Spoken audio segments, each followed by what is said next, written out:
The following is a presentation of the HAN Network, the leader for local news, sports, and more in southwestern Connecticut.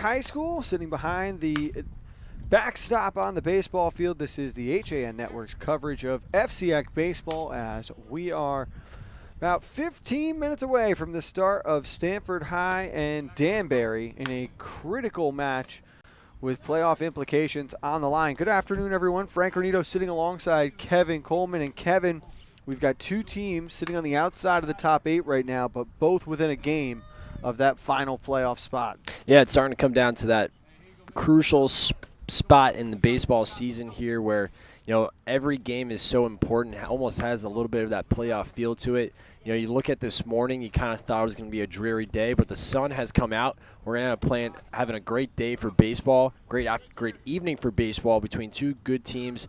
This Danbury team just seems to really be able to shine against the best teams, and when they're playing the teams that don't have the best records, that's where they struggle, and it's going to be interesting to see today because these two teams really are so similar. Wins against two of the top 3 teams in the conference. When you look at it, they took down Ridgefield. They lost in 10 innings to Staples, which was tough, falling against West Hill. But the big win against Darien, that one jumps out to me. So you're right, we can see a very talented team out here on the field, but it's a matter of who shows up. For Stamford, on the other hand, they come in off a big win against St. Joe's. Brad Papp, the complete game shutout win. We'll get to see the same pitcher we saw the last time we were here, Kevin, and he did a tremendous job in that game, but ultimately Beldotti just wasn't quite ready for the big bats in the heart of that Darien order. You're right. It's the heart of the order that killed him. 3, 4, 5. Talk about that bomb. That grand slam by Casey Blake, that really put a damper in the start for Beldotti. I thought he really did pitch well, though. First 3 innings or so, got out of a bases-loaded jam when they were down. But Stamford did a great job in that game from coming back, making some nice comebacks. Just wasn't enough at the end. We talk about that great bullpen from Darien. Justin Jordan shutting the door down in the closing innings of that baseball game to win it here on last Monday here at Stamford. That was a big win for Darien. Nice bounce-back win. But you know what? For Stamford and for Beldotti, that's just a start you got to forget about. Move on. This is another Danbury team that has a good middle of the lineup. You can't let them get the best of you. Mix up your pitches and, don't be predictable.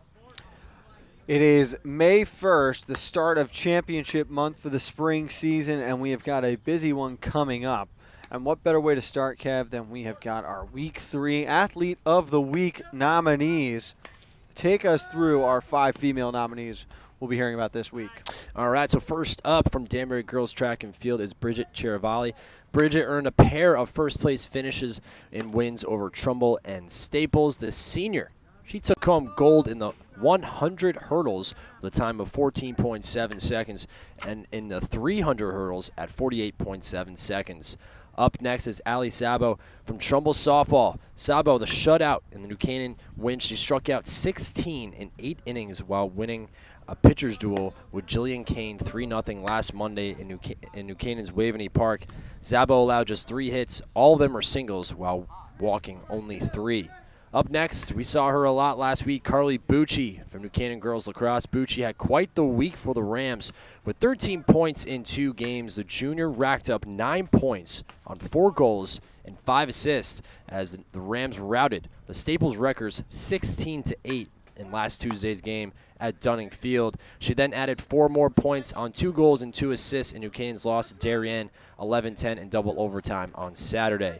Up next is Janaya Serrano from Central Softball. Frank, she had herself quite the game, and so did Central. Serrano had 6 hits and drove in 5 runs as the Hilltoppers romped over Harding 26 4-1 in the Bridgeport Softball Classic Championship game Saturday.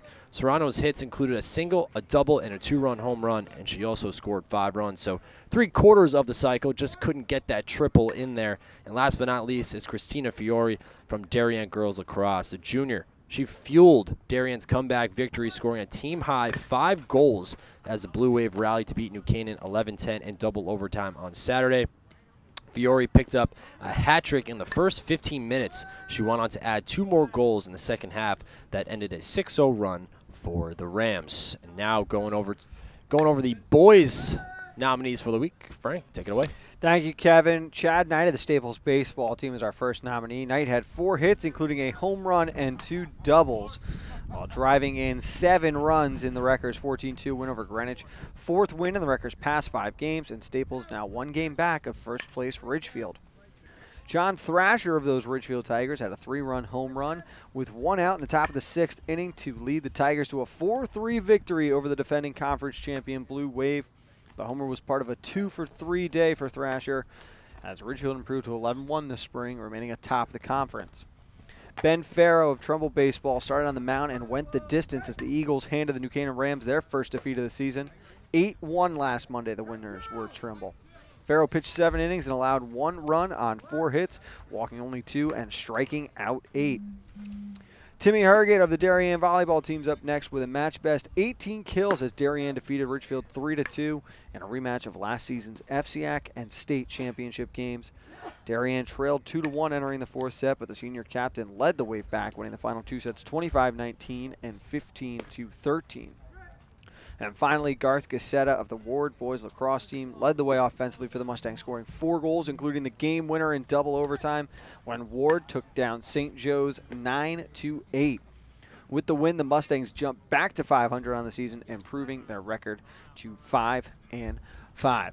So 10 nominees for Week 3. You can go online to han.network to vote for your choice. And congratulations again to Blake Newcomer of West Hill and Tori Kusana of Stanford softball, as they were your Week 2 winners. Kev, we had a very busy weekend on the network, though, and it started back on Friday when we saw that championship rematch in volleyball. Darien winning the first set, and then Ridgefield turned on the switch. They looked so dominant, like the team that had not lost a set all season, but the veteran leadership and the experience of the Wave proved to be the difference as they won the final 2 sets and took the match. What were your thoughts from what we saw on Friday? First thing that comes to my mind is how intense it was. I think emotions were certainly very high in a championship rematch like that at Darien, Ridgefield Darien. Just a game in itself like that, emotions are going to be running extremely high. The players, I thought, handled every situation really well. I thought, Darien made the plays when it mattered most. Of course, they came out with the big victory there. But, Ridgefield, after dropping that first set, my questioning was, how are they going to handle this? After they hadn't lost that set all season long, and, losing that first set, I was wondering what their body language was going to be like, how composed they were going to be. I thought they did a nice job coming back and winning the next 2 sets. And then Darien really did a nice job of coming back, winning that 5th and final set. It really was exciting, and it really gave a lot of volleyball fans a good treat on Friday night. It was a great rematch, and again, I fully expect to see these two, go at it again towards the end of the season and possibly even playoff time. They will play again on May 18th of the regular season and possibly in the FCIAC and state championship. Let's look at the highlights from Friday's volleyball game. And the point lives on. Lincoln again. Great rally here from both sides. Got to get it over. And a free ball opportunity. Oh, no. DeVivo called for the 2-handed carry. That's a frustrating way to lose the first set for Ridgefield. 24-20. And Herget just a little too like this. Did it land out? Yes, it did. And that'll do it. Second game in a row that it finishes 25-20.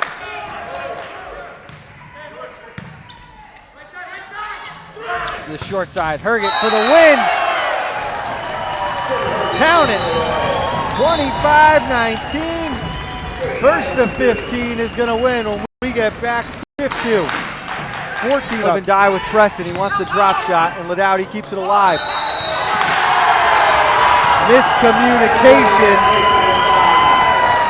It's played underhand with 2, and the Blue Wave, hold on. The Wave were not done on Friday, Kev. There was a doubleheader in lacrosse Saturday afternoon, and Darien continues to be the cream of the crop in that sport, both boys and girls. A great comeback from the ladies to start the day, and then win number 40 in a row for the number 1 team in the nation, the boys program. Yeah, we got 2 great games. Still got to give credit to both New Canaan teams, but it's just unfortunate the girls had a lead in the girls game, couldn't get it. Congratulations to both Darien teams. The boys game was excellent as well. Boy, that Darien Blue Wave team, they look unstoppable. Well, let's take a look at both of those games. Here are the highlights from Darien's girls and boys win in lacrosse. O'Day, straight up. This is how the Wave scored their first goal, and now 2 for 2 on the afternoon as the senior captain collects her first. Back behind the cage again. Again, the Rams very content with keeping Darien to the outside, but making her way to the front, firing on cage and able to finish. This time was Emma Jacques, and it is 3-2 as Darien has taken control the past 5 minutes. Shot to the right of Blair, able to finish, and it's all Darien right now. On the scorebook for the first time today. Reposition, looking on Schuler, and she's able to beat her down low. So the lead down to 2. Huge goal for the Rams. Now 1 for 2. Maybe we'll see her get her the rest of the way. Bruno pass in front, Charlton wide open, and we're tied at 6 after the Rams strike twice quickly at the start. Earlier, how often they were trying to isolate and work individually on the offensive like we saw there from Carly Bucci, but it's been a team effort on the offensive this half, Kev. My question was going to be, do you possibly consider, I'm going to rescind that question. Dial was not missing on the 3rd attempt. She finishes the lead back to 3 with 6:14. Great look from Bucci. Better finish by Dial. Huge opportunity here for Lesko. As she sends one to the top of the net. And it's now a 1-goal game. As still waiting in the box is Ashley Humphreys, and Lesko scores again. Great job by Lesko, not taking the initial shot. That's the way New Canaan wants to play, and just pack it inside. 90 seconds remaining, fighting all the way to the front of the net, and able to finish it is Emma Jacques. And this one is over. Another heartbreak for New Canaan in this rivalry. Had a great opportunity, but you got to credit the girls of the Blue Wave for fighting back. To do already in this game with an early slashing penalty. If they can do that, they should be all right. As they free holes her up on the right wing. And there, Frank. Opening up top, hesitate, fire, and give it the sign to count it. Yeah, you just can't give Logan McGovern that much time. He's going to put it in the back of the net. As it was Brooks Gamble who delivered the big check originally, had it popped away. Now an opportunity, and putting Morris down to his keister was James Solberg, who took the pass and finished on the doorstep. Quickly, it is 6-4. Braden trying to dodge as he works in through a sea of black jerseys. Shoots the ball down low, bounces upstairs. We're tied at 6. Great job splitting the double this afternoon. Here's Holzer with it now. Looks to Quentin O'Connell, tries the low to high again, and he gets it to go. Great job changing planes there, Frank. Plenty of time. But he takes the big brunt of it. Lost possession momentarily. It passed down low, and McGovern on the doorstep converts with 5 seconds to go. That one's going to sting. Comfortable McGovern at X. Trying to take advantage of a great move there. Drew the flag and finished. And I might use a timeout right now from Coach Chip Buzzio and not let this one get away from me. 40 in a row as the streak is still alive. The final score from Dunning, 11 for the Wave, 8 for New Canaan. So a dominating weekend for the Blue Wave as they continue to roll in lacrosse and volleyball. The boys team looking so good. Kev, we've got the final meetings between captains and coaches taking place at home plate with our head umpire today, Tom Cribbins. We'll step aside when we get back. The opening pitch, Danbury and Stamford, coming up next on the HAN Network.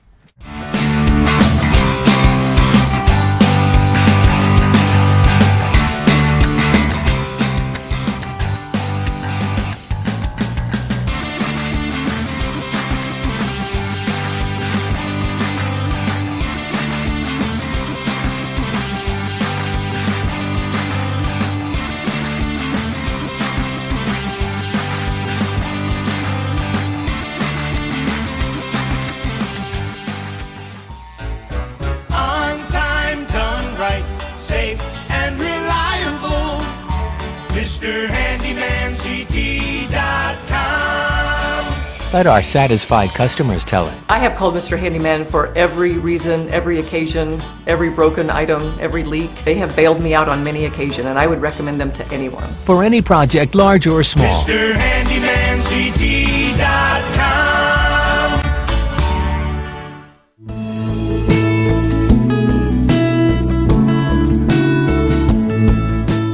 At the Milford Bank, we offer an extensive selection of lending products and services to meet virtually any need. Submit your application online in our Mortgage Web Center.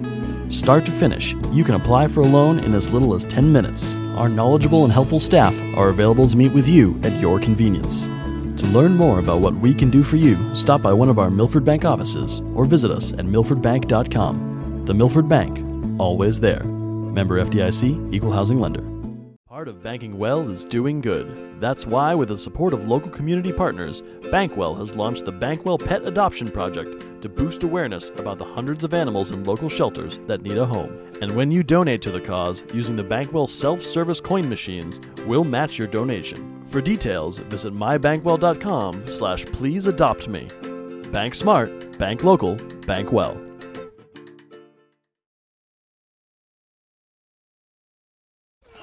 Have a sports injury or a slip and fall that needs immediate care?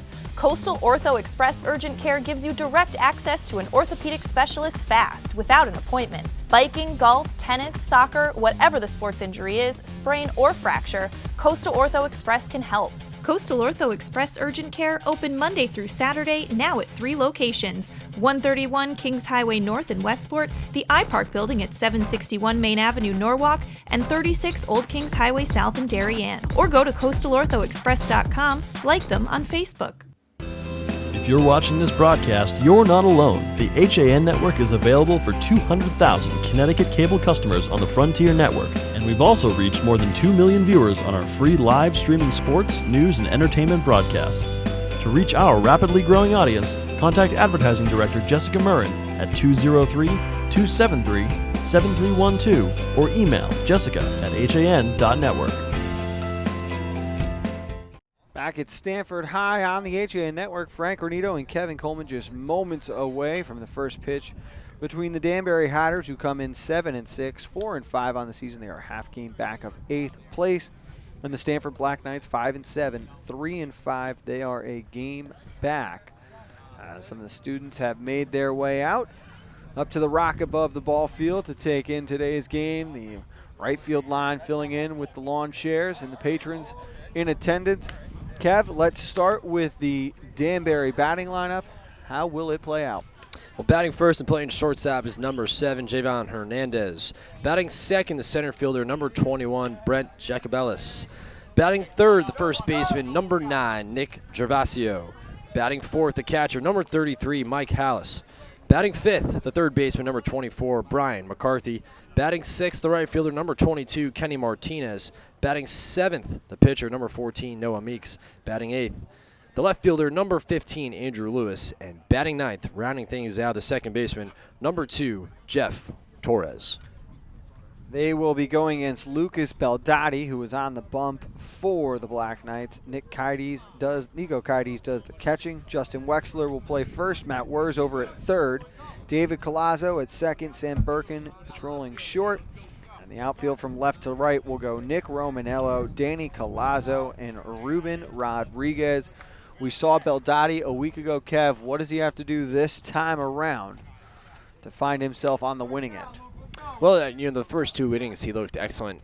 That start of that third inning where he gave up that grand slam, I think he started leaving balls a little more up. He did a nice job of keeping balls low and, striking some batters out. But, I think he just needs to keep his command up, not be too predictable. Because I think in that at-bat where he gave up the grand slam, Casey Blake just was sitting on a fastball and it came there. So Beldotti is a good pitcher. He just can't be predictable and mix up his pitches a little bit. Don't be afraid to be creative around the plate.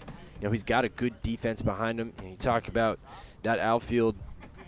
He's got great guys with good range. And you got Birkin at shortstop, who I love watching out there. He's got good range out there, good defensive shortstop. He also has Danny Colazzo out in center field, who also has good range out there, great speed. So he's got good defense behind him. And at this level, just trust your defense.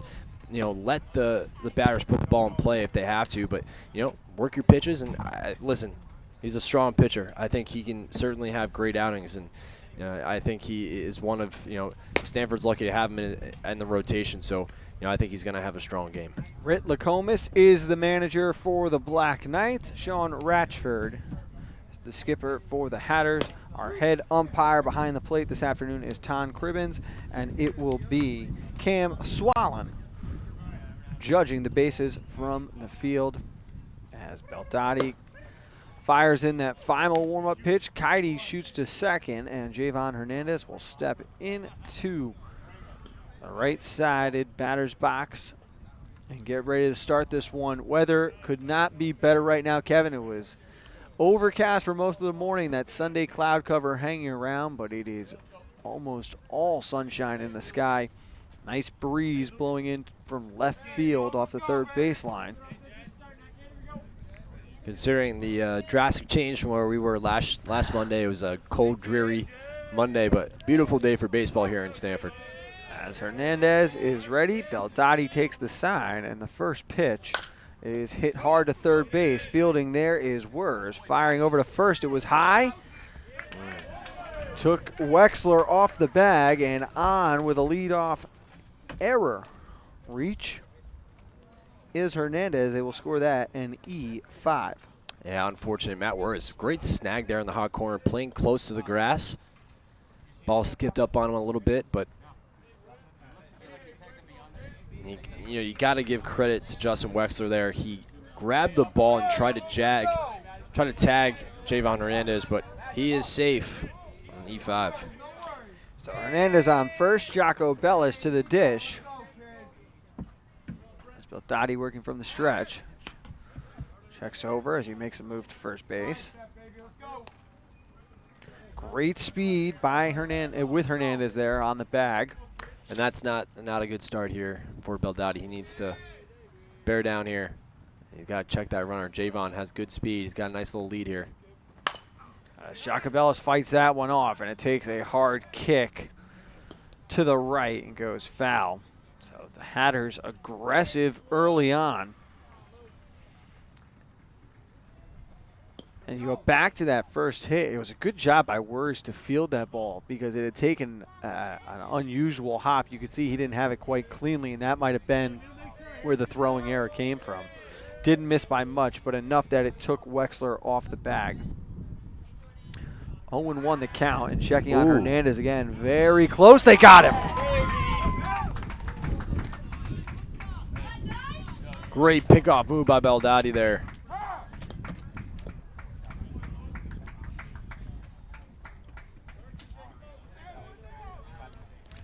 So picked off at first is Hernandez. And now Jacobellis will go with a 1-1. That's a big confidence booster there for Beldotti. That's the 1-1 on the way. Breaking ball in there for a strike. That's a pretty pitch there from Beldotti. We saw him mix up the off-speed pitch quite a bit in his last start against Darien. Nice pitch. Relied heavily on the breaking ball in that outing, and it was working for the young man as he tries a fastball down low, but it skips in short. 2-2 the count now. It was interesting, as he went later and later in his start before he was taken out, he was actually pumping his fastball a lot harder before he got taken out. So he has good speed off that fastball. Well, he pulls the string on that breaking ball. First strikeout of the afternoon, and there are 2 away now. Nice pitch there, went for the off-speed pitch. Threw a fastball in the dirt on a 2-2. Nice job there coming back with an off-speed pitch. Getting Jacob Bellis out in front. As that brings up the first baseman, Nick Gervasio. And he watches another off-speed pitch down to the dirt, 1-0 the count. 2 away. Hernandez reached on an error to start the inning. Was picked off. Jacobellis has been retired via the strikeout. And now with the 2-0 count is the big first baseman, number 9, Nick Gervasio. quickly 3-0. And that pitch that made it 2-0 just missed that outside corner.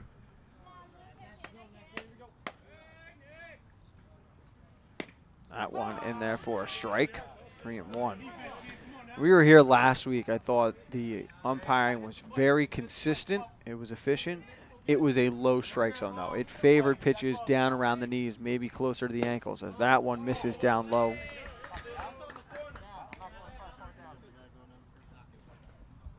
So on with a walk. That was a good-looking pitch there. Fastball trying to paint that outside part of the plate. Just misses. So again, Danbury gets a runner at first base. And that brings up the catcher, Mike Hallis. Number 33. That went off speed. Good job by Kites to block that, keep it out in front. That is an excellent stop. Have the instincts to use your chest protector there. Keep that ball in front of you. If it goes left or right, there's a chance that Gervasio is going, but he kept it in front of him. Great play. As they check over on Gervasio.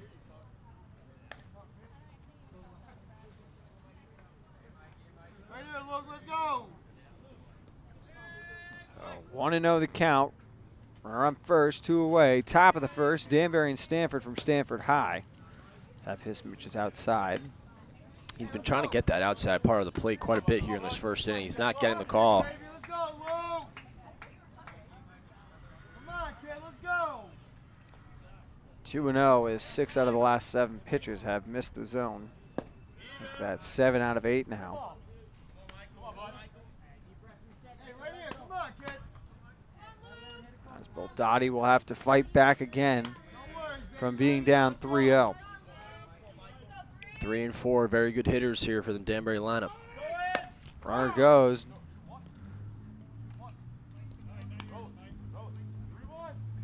And there for a strike. Now the count 3-1. See if they send the runner again. Small lead off first. Doesn't go this time.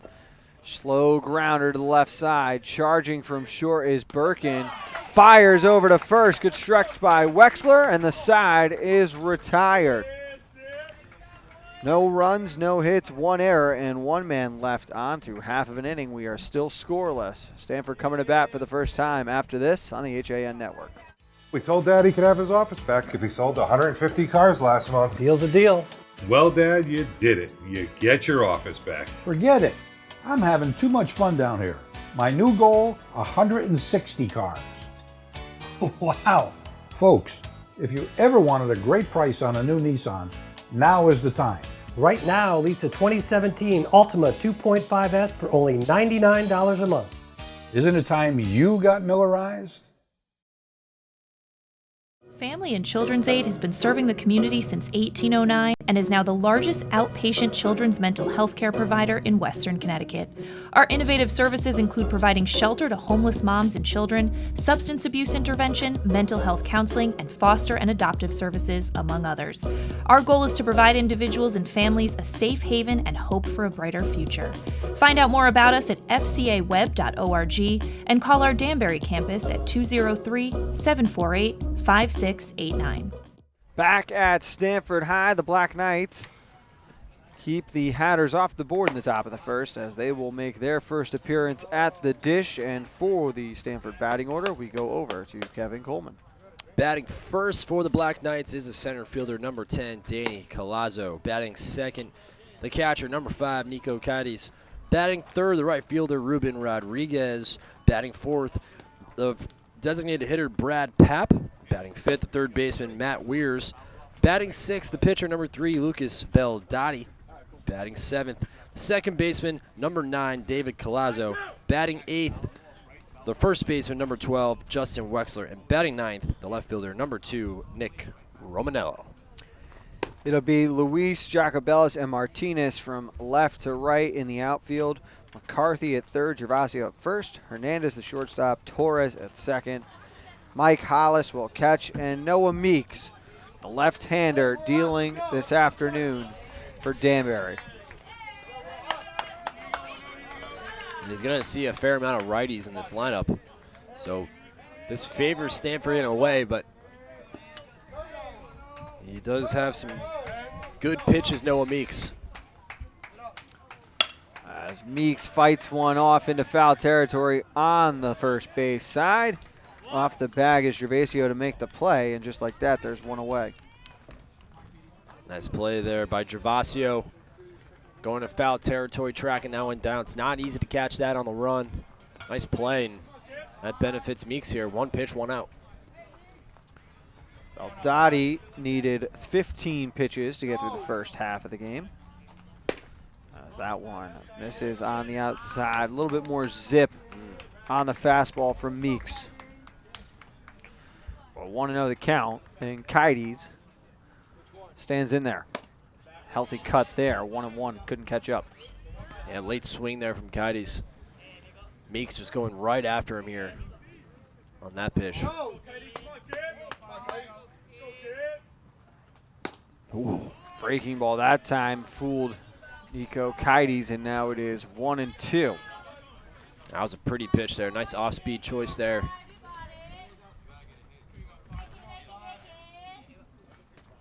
Comes back with the fastball. Good job to stay alive as Kites fouls this off on the right side.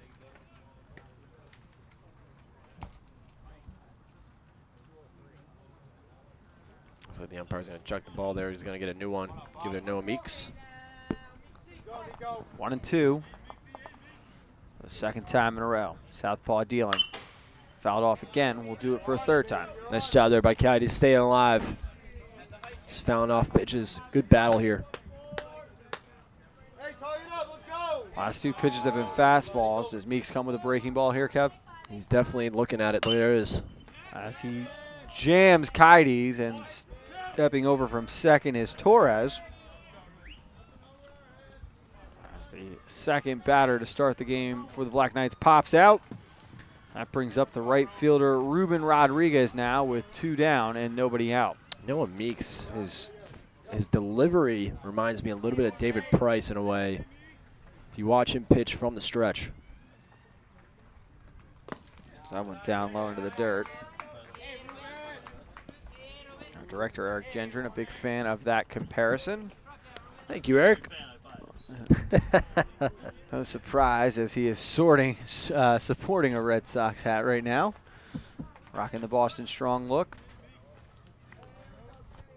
That's about the only thing strong about the Red Sox right now, though, as the 1-0 pitch. Down low, the count 2-0 to Rodriguez. And listen, it's early, it's April. Still a lot of baseball to be played here. There's about 3 weeks worth of baseball left in the road to Harbor Yard before the postseason gets underway. Nice pitch. And these are 2 teams right now, Kev, that need to start making moves if they want to find themselves in those top 8 spots at the end of the regular season. These two especially. You know, this is crunch time for them. Every game is so crucial. They want to get into that 8th spot. It really is going to be a fun battle to see who gets that final 8th spot. You know, it could be one of these 2 teams. It really could be an assortment of teams. But right now, you know, you look at top teams: Richfield, West Hills having a good year, Norwalk's really having a nice year. It really is a fun baseball year. As that one misses upstairs. And the pitching, I mean, my goodness, it's been so impressive. You talk about these starts that these young guys are having, complete games, unbelievable. As a grounder on the left side goes foul. 3-2 count now with 2 away. Speaking of going to complete games, Stanford's last win on Friday against St. Joe's, Brad Papp. Complete game. Picked up the 3-0 shutout. There's a nod of approval as he stands in the on-deck circle, hoping Rodriguez can find a way on as he earns himself a walk with that pitch down low. Great at bat there by Ruben Rodriguez. Works it full, fouls off some good pitches, making Noah Meeks pitch, and sure enough, good eye at the plate. Works himself a 2-out walk. And so here is Papp standing in there now, first time this afternoon. As Meeks to the dish, that one low inside, 1-0 the count.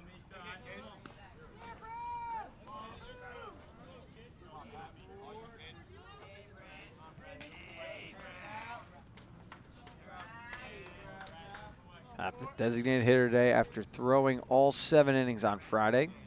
He'll look to get back into the rotation on either Wednesday this week against Staples or Friday against Ward. Both of those huge games for the Black Knights. With Ward sitting in 8th place right now, Kev, I might consider saving him for Friday. That's a team you really want to make sure you've got the tiebreaker over. Oh, certainly. You know, you talk about a game like that. See a nice hit there. It's poked out to left center field and will get down. Jacobellis fields it off of bounds, hits the cutoff man, but now there are runners on the corners as we have our first hit of the afternoon. Great base running by Ruben Rodriguez there, running on contact with 2 outs. Gets all the way to third base, so runners on the corners, 2 away here. A big opportunity for the Stamford Black Knights to get on board here early on. That was a great hit, too, by Brad Papp. So now it's Matt Wurz, the third baseman, with runners on the corners, 2 out, and an opportunity to give the Black Knights their first lead of the day. Nice pitch there from Noah Meeks. Paints that inside part of the plate.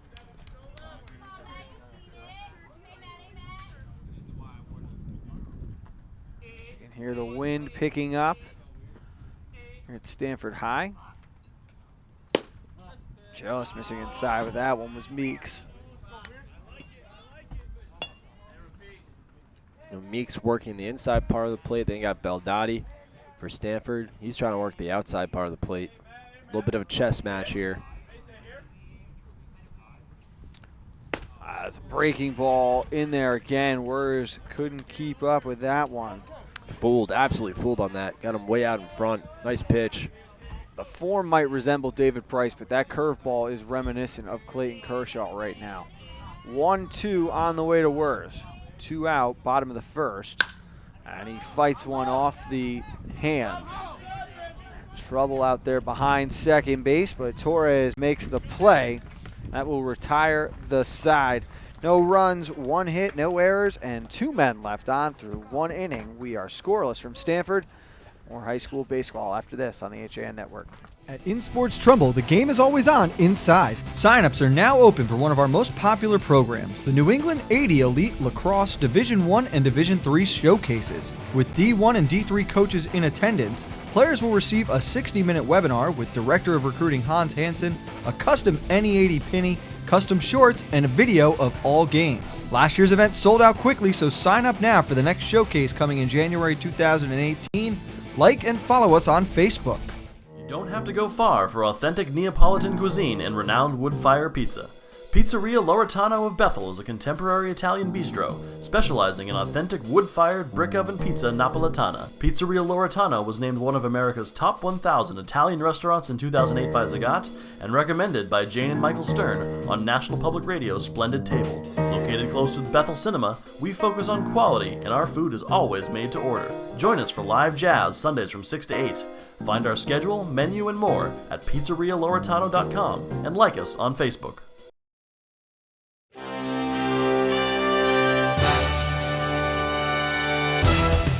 Give your day a jumpstart with the latest news, sports, weather, and more on Coffee Break, live on the HAN Network, weekdays at 11 a.m.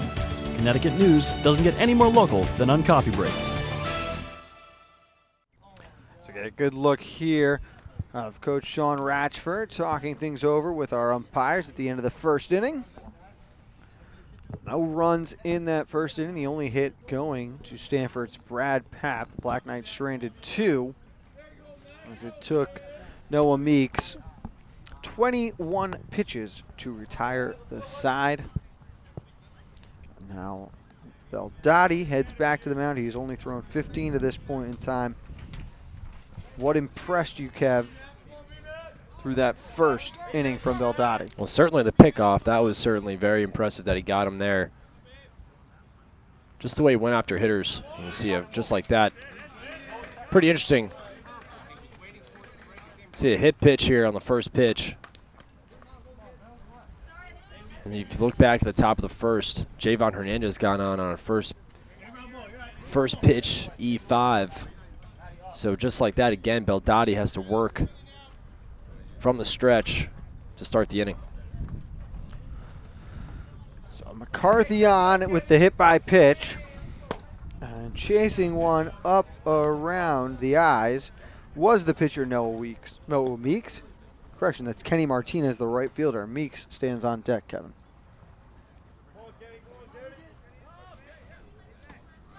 1. McCarthy will be checked on over at first. Job getting back in time as Wexler will look to keep the young man close. Pitch on the outside. They tried the pickoff down the first baseline, and the throw got away from Wexler into right field. And sliding over the bag was McCarthy. So he is out. 9-6. And there is one away. What a great throw there by, excellent throw by Ruben Rodriguez. Really, he could have just chosen to lob that one into the cutoff. A great job there, and a little out of control with the slide as McCarthy is down. So again, you think about it last inning. You got Beldotti gets Javon Hernandez on a mishap on the base path, and again, Danbury needs to fix it here on the base path here. As Kenny Martinez swings over the top of that one, and now the count is full. As Beldotti will look to put away the Hatters right fielder. 3-2 on the way. Got him chasing down low. Snagged by Kitey. Second strikeout of the afternoon for the senior. And going back to that play, Ruben Rodriguez tagging Brian McCarthy out. As a first baseman, Wexler, you gotta put your body in front of the ball there. Keep it in front of you, just like a catcher would, almost in a way. You let that ball go by him. It's time called by our home plate umpire, Tom Cribbins. And now Noah Meeks ready for his first at-bat of the afternoon. Pitch in there at the knees for a strike, and the count 0-1.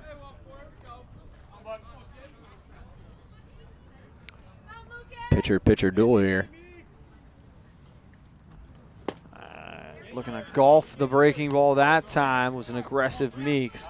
Little too anxious, though, and it's quickly 0-2. Beldotti one pitch away from exiting the inning unscathed after hitting the first batter on his first pitch.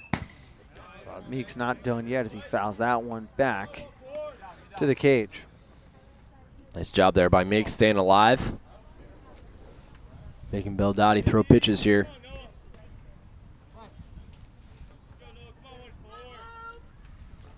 So here comes the 0-2. Slider a little bit low. Now they count 1-2. We're 2 away in the top of the second. Danbury and Stamford. Half a game and a game out of 8th place in the conference as a breaking ball gets stuck upstairs. And now they count 2-2. Frank Granito, Kevin Coleman. Happy to start our final month on the road to Harbor Yard. Here at Stanford High, a great matchup between two of the more pristine programs in the state. As this one way back to right field, and it is gone. Rodriguez gave it a look, but it carried long enough with the wind, and it is 1-0. Noah Meeks doing himself a favor at the dish. What a great job there by Noah Meeks. You look back, he got that foul tip on an 0-2 count, works it to 2-2. What does he do? Gets a fat fastball there around the plate, crushes it to right field. Big home run here for the pitcher himself. And you're right, Frank, helping himself out with that home run. What a shot. There's a souvenir sitting in the student parking lot for a couple of the kids working with extra help. That'll be a happy surprise. Is this a grounder to first base behind the bag? Wexler fields. And they end the inning, but 1 run off the big hit. No errors and nobody left on. Through 1.5, it is 1-0 Hatters on the HAN Network. Want a new experience in car buying? No aggravation, no confrontation, just answers to all your questions. Scap Chrysler Dodge Jeep Ram. Car buying the way you want it to be. With one of the largest selections of new 2- and 4-door Jeep Wranglers available, we are Connecticut's Wrangler headquarters. Located in Fairfield, Connecticut, we're easy to get to. Just 2.5 miles off the Merritt Parkway, exit 44 via Route 58 South. Save thousands right now during the spring clearance event, now through April 30th.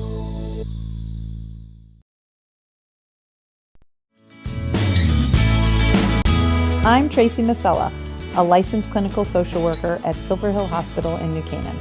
Join me each month as we talk with experts on the front lines of the treatment of mental health and addiction. Straight Talk with Tracy, a Silver Hill Hospital production, airs at 12 p.m. on the second Thursday of each month here on the HAN network.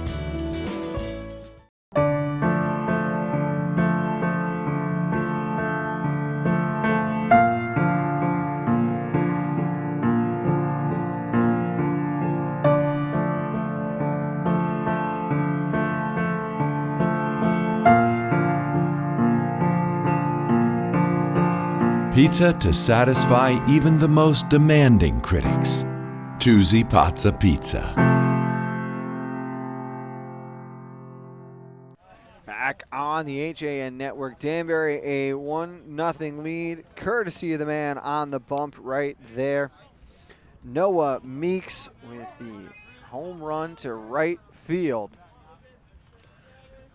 The top half of the second, and now he looks to deal with the advantage as that first ball down in the dirt. And Kev, we were talking about it off the air. It just caught a little bit of that wind out there, kept carrying.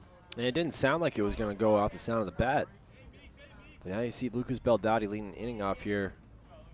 See if you can get some payback.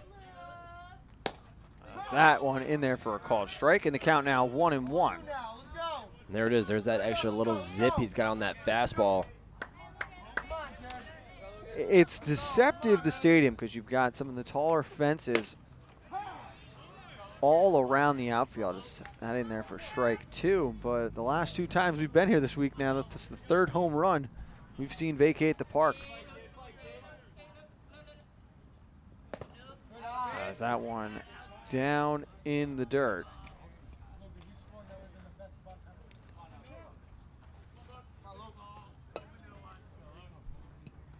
So 2-2 to Beldotti.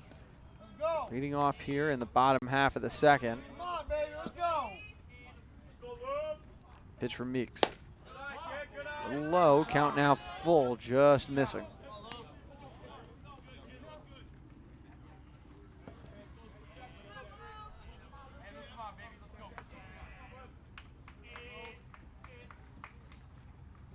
That one in there, blown past Beldotti. Strike 3 called, and there is 1 away at the bottom of the second. Nice job there by Noah Meeks.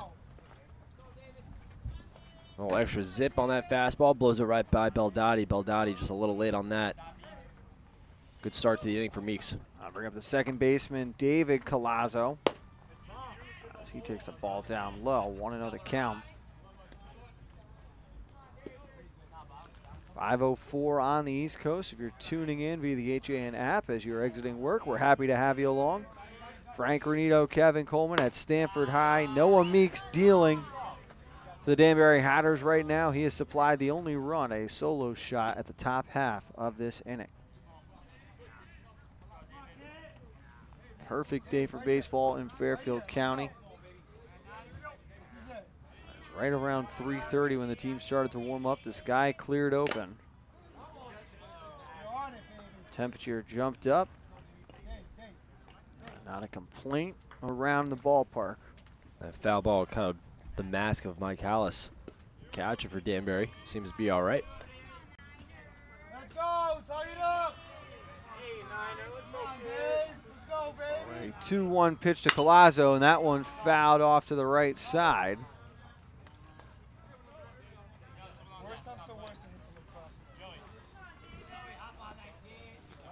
That one out of play, and now the count 2-2. Standing on deck is the first baseman, Justin Wexler. It's good eye. Colazzo had to check his swing, and then react in time to get out of the way as a breaking ball got in on his knees. Didn't catch him, so a full count payoff pitch goes down into the dirt. Second walk of the afternoon by Meeks, and now there's a runner on first with one away. Great at bat there by David Collazo.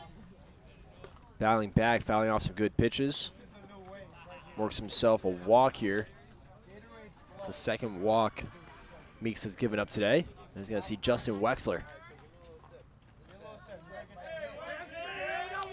So that brings up the first baseman, Justin Wexler. We've talked about a couple athletes this spring, most specifically Henrik Liapunov. On Friday, we saw that energy, that excitement you have when playing on the field. Watching Justin Wexler in warm-ups today for the Stamford Black Knights, he's one of those guys. High energy, great attitude. It makes his teammates enjoy playing around him. He's a good guy to have in the clubhouse, that's for sure. As he pokes one out towards right field, it's hooking foul. But to go back to what you were saying, Frankie, you're right. A lot of these teams, look to find their identity, and for Ridgefield volleyball, it's Liapunov. He's the guy that gets everyone going.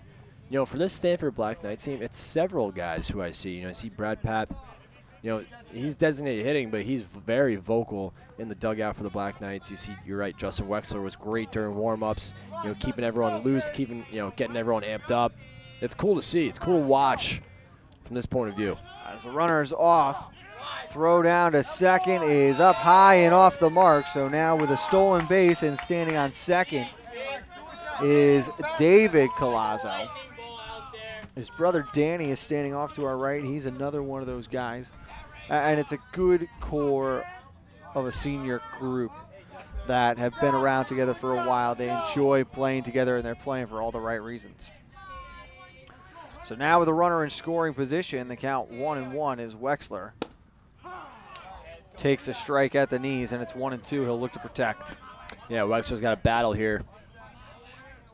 Saw his fair share of fastballs.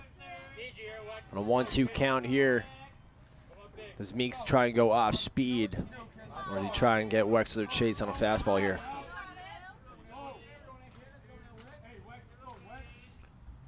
Collazo off second, checked by Meeks, and now he comes to the dish, but Wexler can't keep up. Strike three called.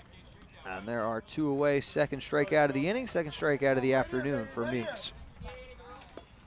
Nice job there, pumping the fastball by Wexler. That's something that a pitcher, he's unpredictable right now. He's mixing up his pitches, so batters don't have no idea what's coming, because both strikeouts, both batters have swung late, not ready for what's to come. Left fielder Romanelli in there as he hits a slow roller out to second. Fielding and firing to first is Torres. 4-3 put out, and that will end the inning. No runs, one hit, no errors, and one man left on through the end of two. It's Hatters 1, Stamford nothing on the HAN network. UK Gourmet is the largest specialty grocer in the area, featuring food from England, Ireland, Scotland, and Wales. Over 80 teas to choose from and a brilliant assortment of biscuits to go with them. Over 70 cheeses from grass-fed cows, which makes a smashing difference in taste. The creamiest chocolate you'll ever taste using no artificial colors or preservatives. So say hooray for UK Gourmet, 78 Stony Hill Road in Bethel, or visit ukgourmet.us. La France de Charles Trenet, c'est la France de tous les Français.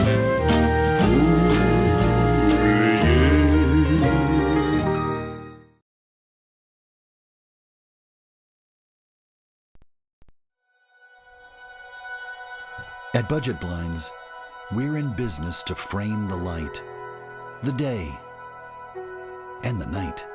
So we give you an exclusive combination of high style, expert service, our no surprises pricing, and our no questions asked warranty.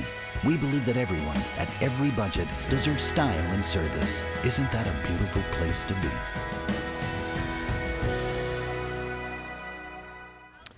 Back at Stamford High on the HAN Network, top half of the third inning. Frank Renito, Kevin Coleman, Danbury, and Stamford. Hatters with a 1-0 lead, and the second baseman who finished the the second inning. Jeff Torres will head up to the dish for his first at bat. He'll be followed by the top of the order, Hernandez, Jacobellis, and Gervasio, should we get that far. 29 pitches to this point for Beldotti, Kev. He's doing well, but finds himself trailing 1-0. Really just the one mistake to this point in time. Yeah, the home run. You know, you talk about it was a great start to that. You know, you got the count to 0-2. Meeks worked at 2-2 and then just left the fastball over the heart of the plate. As chasing after that one was Torres, and the count now 0-2 to the second baseman.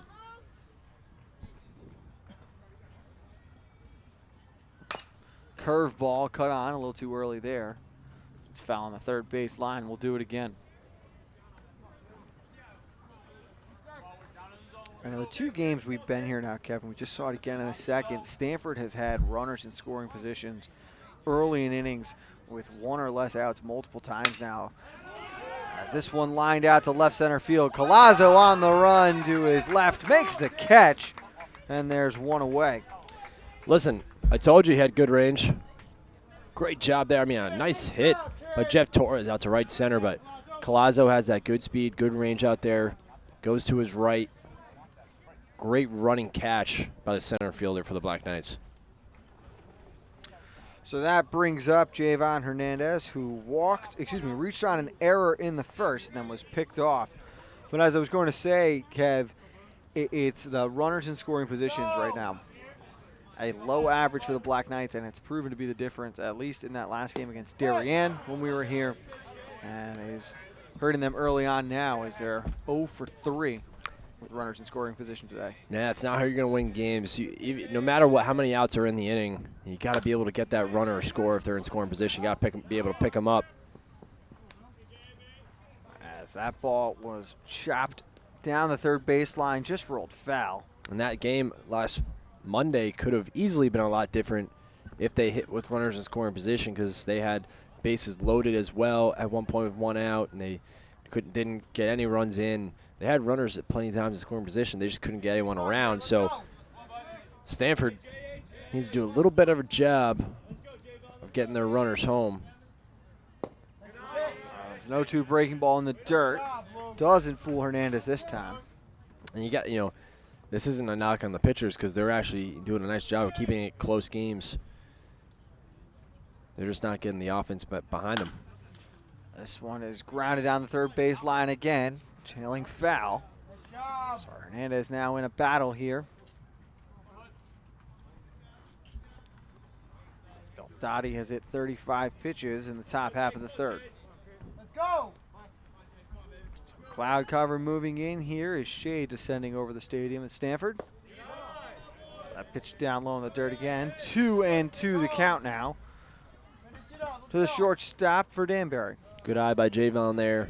They're trying to get him to chase on the outside pitch. He didn't bite. Beldotti to the dish. That one called strike on the inside corner. Hernandez down looking, and there are 2 away. Paints the black on the inside part of the plate. Nice pitch there by Beldotti. A big strikeout here as he gets 2 outs as we approach the middle part of the lineup here. Third strikeout victim of the afternoon. Here is the original man down swinging. That was Jacobellis, the center fielder, back in the first. He takes the ball down low, 1-0. Second pitch to follow.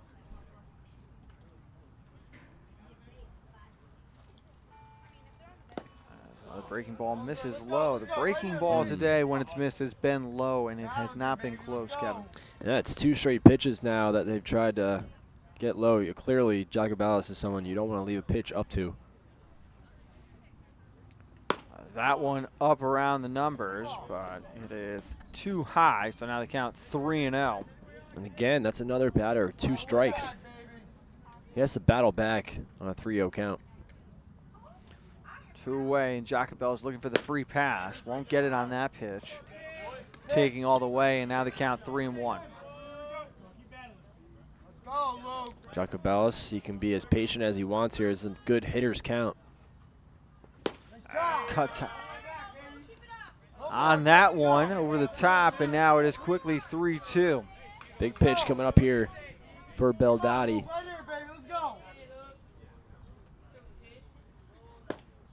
That one down low, missing, so it is a walk.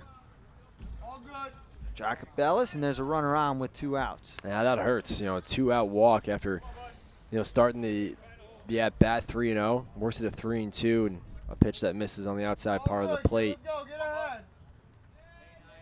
You got to be careful now. Jacobellis has some speed there off first base. Time is called.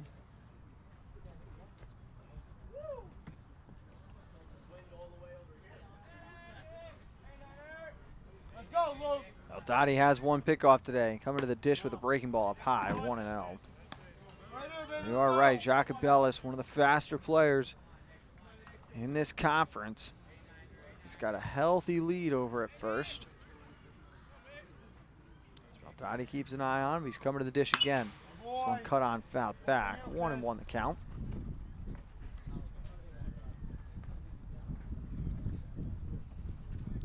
Gust of wind blowing in from left field off that third baseline.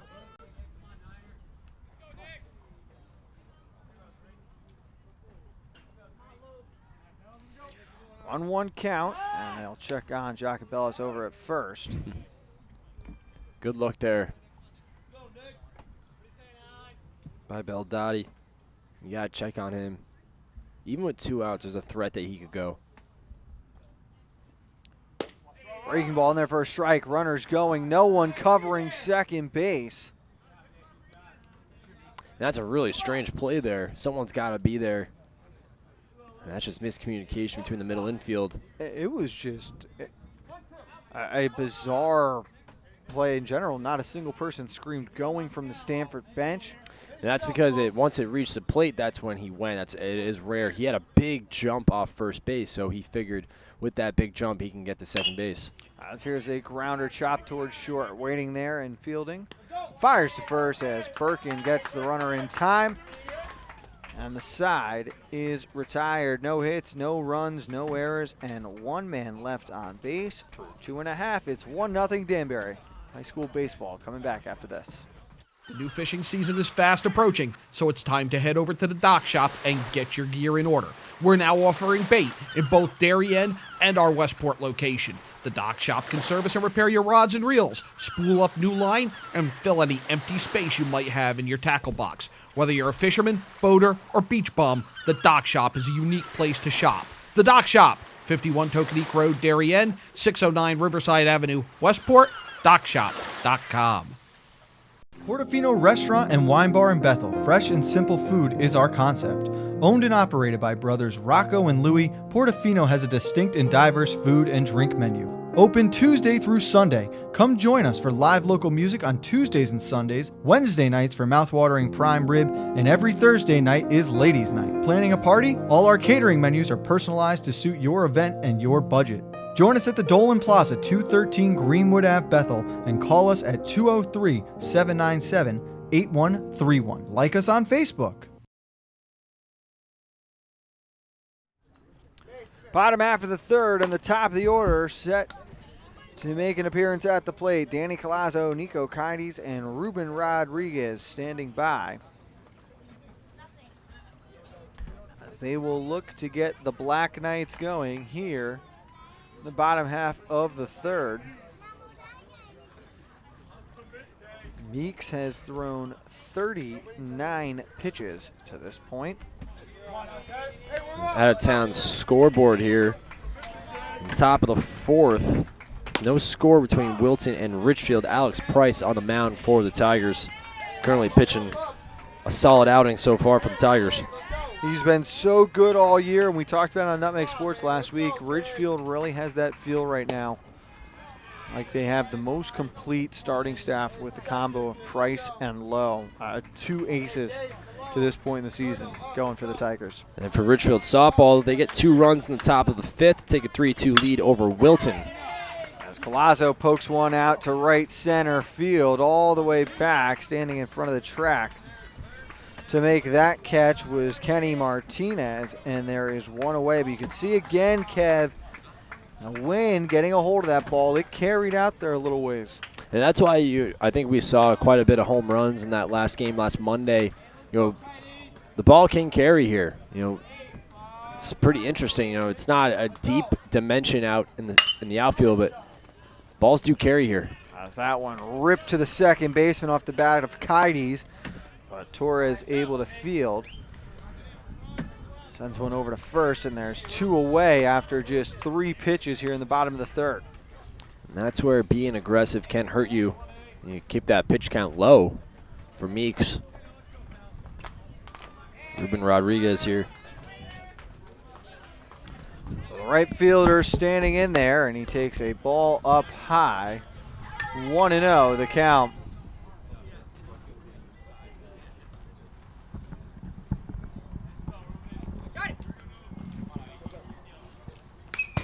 This one fouled back into the cage. 1-1 now to Rodriguez.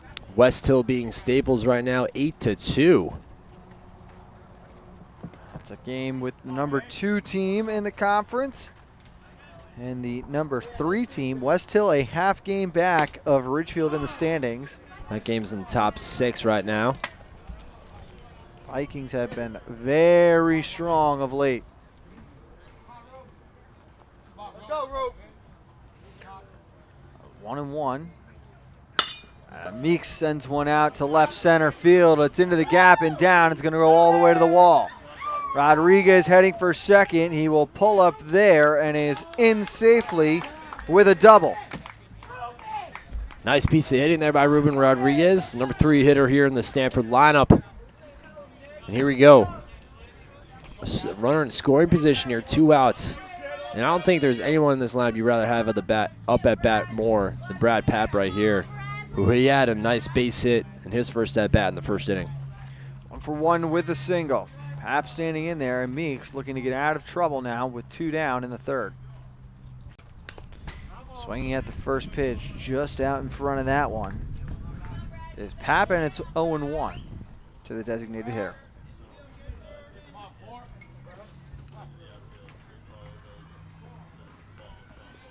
Rodriguez off second. Meeks checks the runner, comes to the dish, down low in the dirt, good scoop there.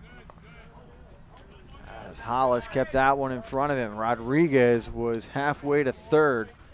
Would have been easy stolen base on the pass ball, Kev.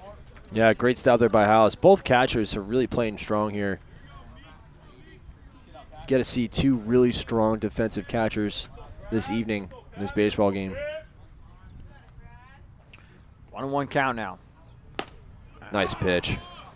Off-speed pitch on the outside corner. Now 1-2 is Papp left to shorten the swing. Try to keep the offense going and possibly produce a run here. Meeks has the pitch he wants.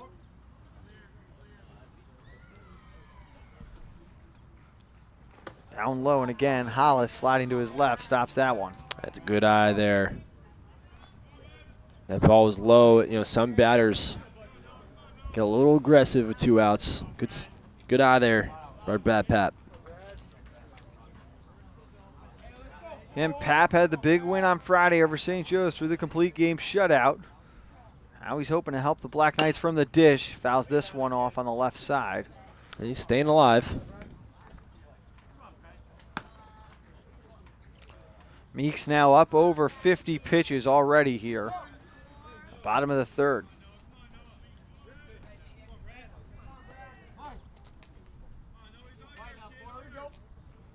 Papp singled in the first. Rodriguez at second, checked by Mills, but he comes to the dish again, just missing inside. That was close. No, Meeks giving a little look at the umpire there, looking to see where that one missed. Big pitch here. Count now 3-2 in the third baseman. Matt Weir is standing on deck.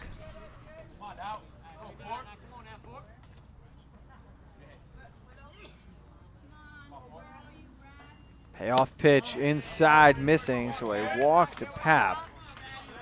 And Meeks could have done a lot worse there. As now they've got force outs around the diamond. You go back to that 2-2 pitch that made it 3-2, just missing the inside part of the plate. They go back to the inside on 3-2, but Misses way outside, or way inside, excuse me. So now 1-2 and 2 outs. Weir's popped out to second to end the first. He's out in front of that one, 0-1 now to the third baseman. A lot of these Stamford batters swinging late on these fastballs. Noah Meeks doing a great job of pumping it in there. Stamford student section trying to urge Weir's on from behind. This is a grounder to the third base side, and it's foul again.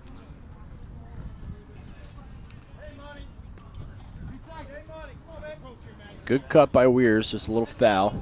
The third base side. He's got to protect here on two strikes. Danbury has won 4 in a row over Stamford in the regular season.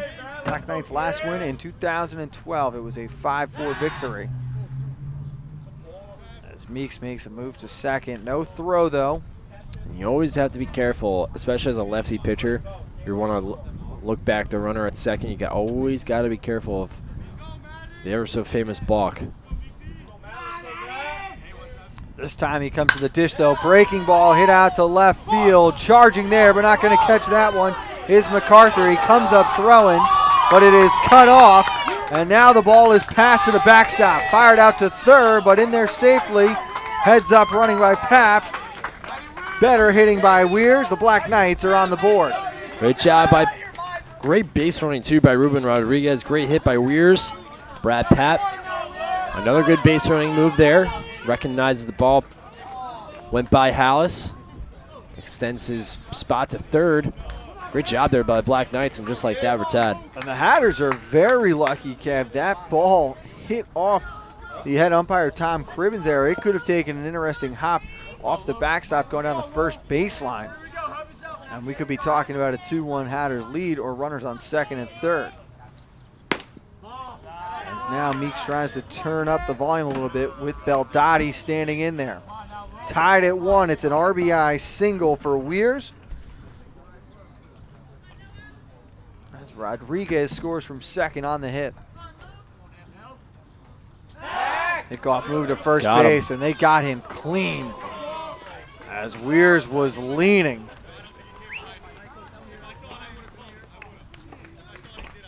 There was talk there might have been a balk. That's not the case. The runner is picked off, and the third inning is over. But the damage done. 1 run on 2 hits, no errors, and 2 men left on. At the end of 3, we're tied at 1 on the HAN Network. Spring has sprung at Walter Stewart's Market, and we're celebrating the new season with fresh takes on spring. From the finest produce around to guaranteed fresh seafood delivered daily by the best local supplier. Not only are we your time-saving one-stop shop for everything you need this season, our personable team is always ready with a helping hand. Shop Stewart's for the best of spring. Find us at 229 Elm Street, New Canaan, or shop online at stewartsmarket.com. When it comes to considering the outside of your home, just imagine the possibilities. Whether your dream is a stunning freeform pool or a tranquil, secluded garden, the team of professionals at Stonebridge Associates will make it a reality. We offer unparalleled landscape design and construction, masonry development, pools, spas, and water features, as well as landscape and garden maintenance. No other firm can offer the same level of creativity, quality, and personal attention. Discover the possibilities at stonebridgeassociates.net or call 203-544-8376 today. Top of the 4th coming up from Stamford High. The Black Knights able to knot this one up at 1. Off the mat, Weirs RBI single. Unfortunately for Matt, though, he would be picked off to end the 3rd. And back on the mound, looking to continue dealing, is Lucas Beldotti. He will face Mike Hollis, the catcher. His first pitch down low for a ball. There was some discussion there. If Meeks crossed to home plate before he threw to first base, and if that's the case, that's a balk. Umpires didn't call that. As this one poked right back to the mound. Beldotti with plenty of time. Fields and fires to first. There is 1 away here in the top half of the 4th.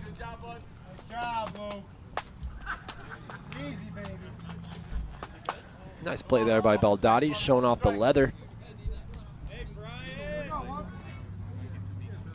Meeks has thrown 58 pitches through 3 innings. It took Beldotti just 49 to get through the third, as the first one cut on at the knees. McCarthy unable to connect, 0-1 to the left fielder. Both pitchers really have been impressive. As this one is popped up, fielded foul, and now it's 0-2 as Beldotti making quick work here in the fourth. Right here, Luke, let's go. Come on, baby, let's go. And if you think about it, it really was just the home run that he gave up to Meeks. Otherwise, Beldotti would be pitching a shutout here. This one grounded foul off the top of the dugout. You don't get up like that no more? So it will be 1-2 again. We mentioned Danbury 4-1 their last 5 against Stamford High. 3 of those games have been 1-run games, including a 2-1 victory last year. It's a grounder down to third, fielded by Wers. Second time today now. He has thrown Wexler off the bag, and in there safe is McCarthy on the error. You're right, Frank. Again, pretty uncharacteristic play there by Weirs. He's got such a good glove. You know, you talk about it, he was just rushed his throw there and just got Wexler off the bag again. Well, he rushed his throw, but I think it was because he double clutched once, twice, 3 times too many there. That pitch in for a strike. Now with McCarthy over on first. So second error of the game for the Black Knights, both charged against the third baseman. And after quickly getting that second batter to 0-2, Beldotti now has to reset and bear down with a runner on and just 1 down here in the fourth. Nico's just going to go out and check up on Beldotti here. Smart move. He's probably telling, you know, worry about the batter. Don't worry about the runner. You see the infield double play depth right now. They'd love to get a double play if they can get one. Martinez, the right fielder, struck out back in the second inning. As a perfect pitch for McCarthy to make moves on.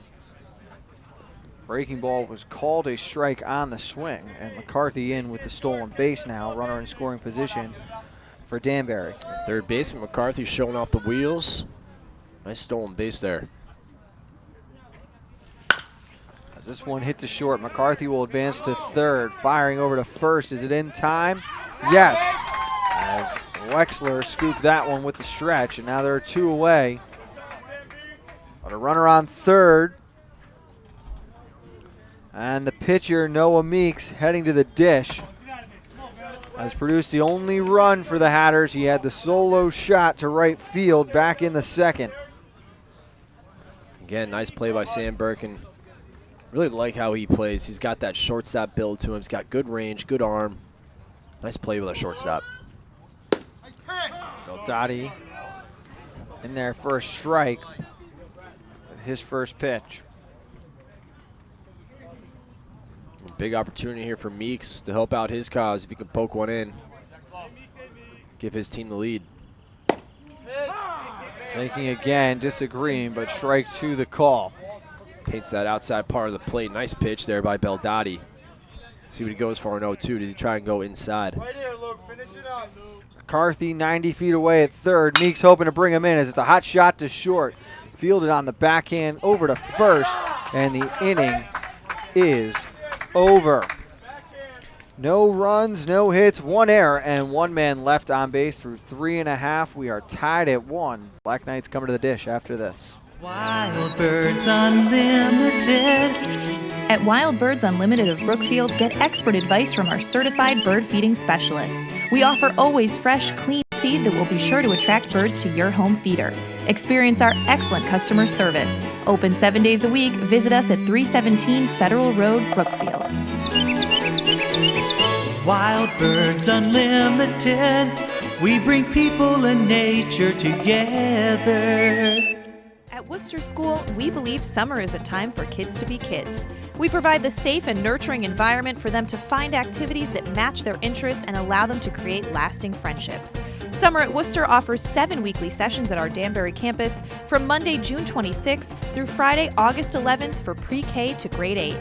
Find out more about our extended hours, new optional lunch program, and a new low price at summer@worcester.org or 203-830-3921. Summer at Worcester, experience the difference. Back on the HAN Network, an out-of-town update. Stamford and Danbury battling it out from Danbury in softball this afternoon. Black Knights an 11-0 lead in the third inning at this point. Stamford has been the FCIAC runner-up the past 2 seasons in softball. This is a senior class looking to rewrite their legacy. As the past 2 seasons, they run into a very talented St. Joe's Cadet squad led by Nicole Williams. But back at home, the boys with some work left to do to get back into the playoff mix. They are tied at 1 right now with Danbury. The man who has kept it to this point, Lucas Beldotti, will take a step off the mound and into the batter's box to lead us off here in the 4th.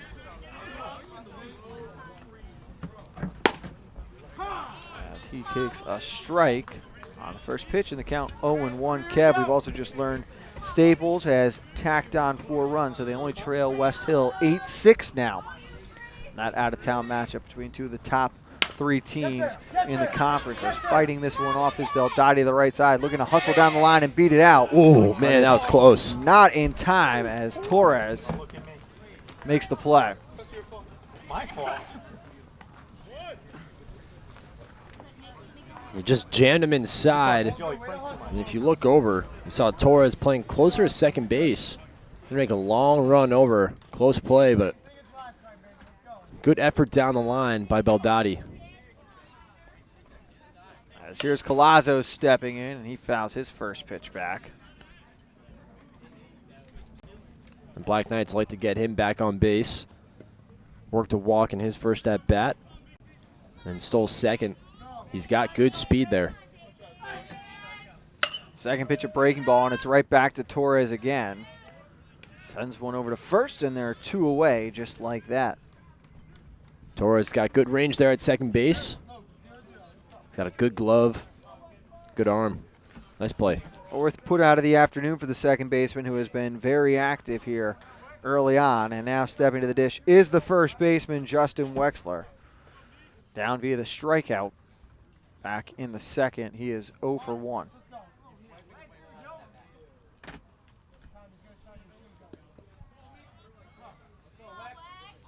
.63rd pitch of the afternoon for Meeks, and this one is fouled over towards the softball field, which is no longer playing host to the JV team.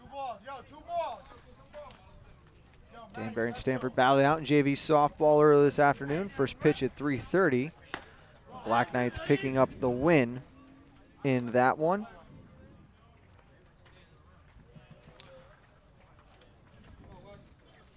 The way the standings sit right now, Ridgefield is in first place with a conference record of 8-1. Half game behind them at 7-1 is West Hill. New Canaan and Staples a game back, 7-2. Norwalk a game and a half back, 6-2. Wilton at 4-2, and Darien at 5-3 are 2.5 back. And in the 8th and final spot at the moment, 3.5 back is Fairfield Ward at 4-4. Ward only has 4 wins on the season, Kev, but all 4 have come in conference when it matters, as Wexler chases one well up out of the zone for strike 3. As the Black Knights go 1-2-3 here in the bottom of the 4th. No runs, no hits, no errors, and nobody left on base. More high school baseball after this on the HAN Network.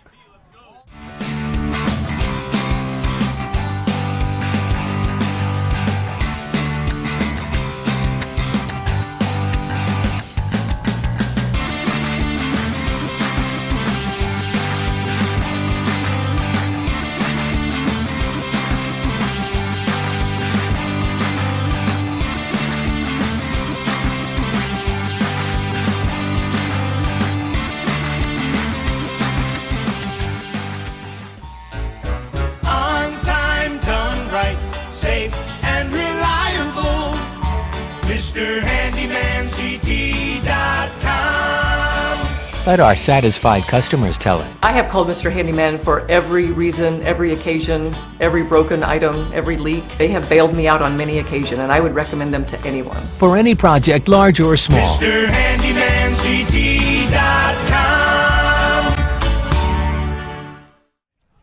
Back at Stamford High, Frank Renito and Kevin Coleman for the HAN Network. Danbury and Stamford heading to the top half of the fifth.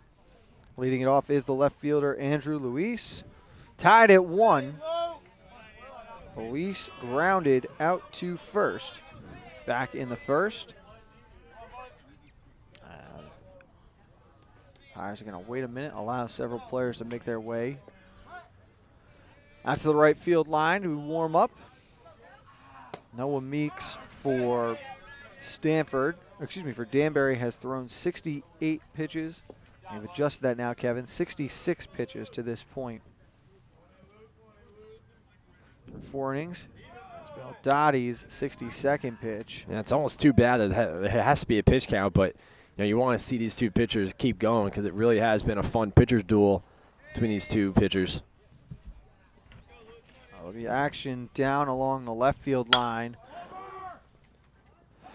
for Stamford, but before that, diving to his right is Colazzo. To stop that one, Trevor Curto is warming up for the Black Knights. As there's one away, and heading to the batter's box is Jeff Torres, the second baseman. What a great play, though, by the second baseman, Colazzo, sliding to his right, gets up, fires to first, gets a big first out. As that one short hops Kites. And it will be 1-0 to Torres, who flied out to center in the third. Had good contact on that ball, but you remember, Kev, that was a great play. Sprinting to his left by Danny Colazzo. Center field. Danny playing center. Brother David playing second. Let's count 2-0. Cut on, and now it is 2-1. Yeah, I said it in the beginning of the game, talking about last Monday's start for Baldati. Seems like the later he goes, gets a little extra zip on that fastball. Ooh, there it is. And there for a strike, and the count 2-2 to Torres. 1-1, top of the fifth. This one grounded out to short. Unable to field it cleanly, but still firing over to first in time was Birkin, and there are 2 away. Nice job by Wexler adjusting there, reaching up, grabbing that, still keeping his foot on the bag to get the second out. We saw in warm-ups as Stanford was taking ground balls well before game time, the different skips it will take off the grass here, and the grass has come in beautifully just since we were here a week ago. So thick, the rain did it a lot of justice. The field looks great.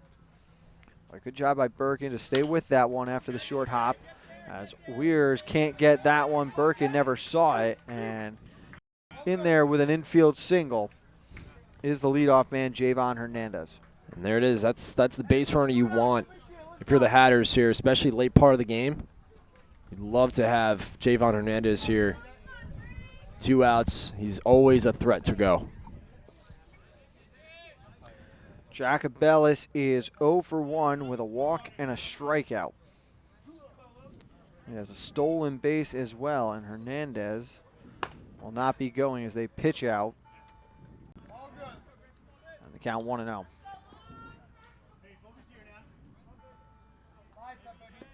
Big part of the game here, 5th inning. A nice lead by Javon. This time they check on him. He was picked off back in the first inning.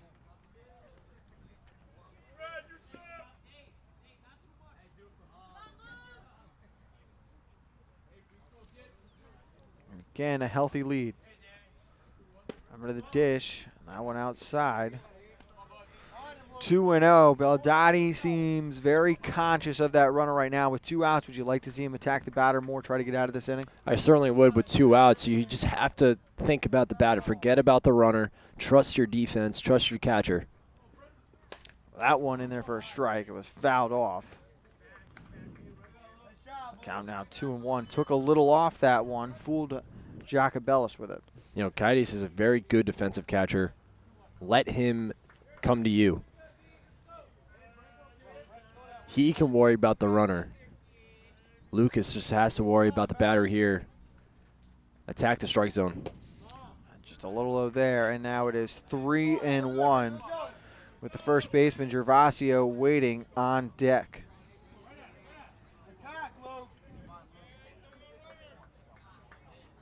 Up over 70 pitches now is Beldotti. As the runner goes, swung on and missed. The throw is not in time. As Hernandez is into second with a stolen base. There it is. There's that speed. Even with 2 outs, you know he's a threat to go. Gets a good pitch to go. Good throw down, even though it was late by Kaides. And Danbury has a big opportunity here with 2 outs. Runner in scoring position. As that one's down in the dirt. Jacobellis heads to first with a walk. Now runners on first and second with 2 away. That was the 3rd stolen base of the afternoon for the Hatters. McCarthy has one, and Jacobellis, as we mentioned, picked one up in the 3rd as well. So 2 on, 2 down. And the first baseman, Gervasio, taking for a ball, 1-0 the count. And that's only Beldotti's 3rd walk of the afternoon, keeping the walks low. As that one cut on and missed. Count 1-1. There'll be plenty more baseball to follow this month as the road to Harbor Yard now in full swing. Culminating on Thursday, May 25th at the championship game at Harbor Yard. Great nice pitch. Off-speed pitch there. Strike 2. Friday, we'll see Norwalk and Brian McMahon. McMahon hoping to unveil their new turf field in Upper Stadium for that game. If it is not available, though, we will go from Nathan Hale in the afternoon as a grounder out to short. Birkin fields off the short hop, sends one over, and Wexler can't control the scoop. Gervasio on with an error, and now the bases are loaded with 2 outs. That's unfortunate because you know what? Sam Birkenetch did a nice job keeping that ball in front of him, keeping it by his chest, throws down. Yes, it's a low throw, and Wexler had a tough time scooping it, but a big opportunity now for the Hatters as they have their cleanup hitter. 2 outs, bases loaded, big spot here in this game. Has grounded out to short and grounded out to the mound. He's got the bases loaded and 2 down. And he takes a breaking ball below the knees, 1-0. Remember, Kev, we were here last week against Darien. It was bases loaded with 2 outs in the 4th inning when Casey Brown cleared the bases with 1 swing of the bat. Trying to do so right there was Hollis, but he couldn't get all of it. Fouled back, and it's 1-1. That extra giddy up on that fastball by Beldotti. Nice pitch. This will be his 80th pitch of the afternoon. It's a breaking ball outside, 2-1. Good idea there by Beldotti, trying to work that breaking ball in there. Doesn't catch enough of the plate, 2-1. Hernandez on 3rd, Jacobellis on 2nd, Gervasio on 1st. This one fouled to the left side, and it is 2-2 now to Hollis. Tied at 1, top of the 5th. Danbury, a half game back of 8th place in that final playoff spot. Stamford, a game back.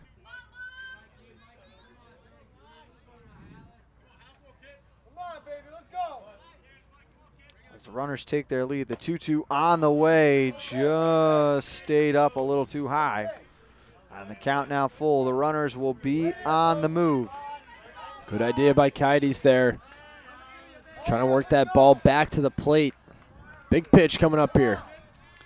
Here's the payoff pitch.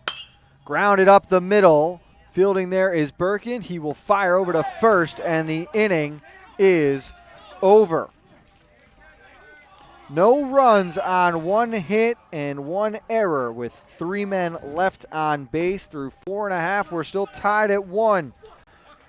Stamford coming to bat after this on the HAN Network. Part of banking well is doing good. That's why, with the support of local community partners, Bankwell has launched the Bankwell Pet Adoption Project to boost awareness about the hundreds of animals in local shelters that need a home. And when you donate to the cause using the Bankwell self-service coin machines, we'll match your donation. For details, visit mybankwell.com/pleaseadoptme. Bank smart, bank local, bank well. Have a sports injury or a slip and fall that needs immediate care?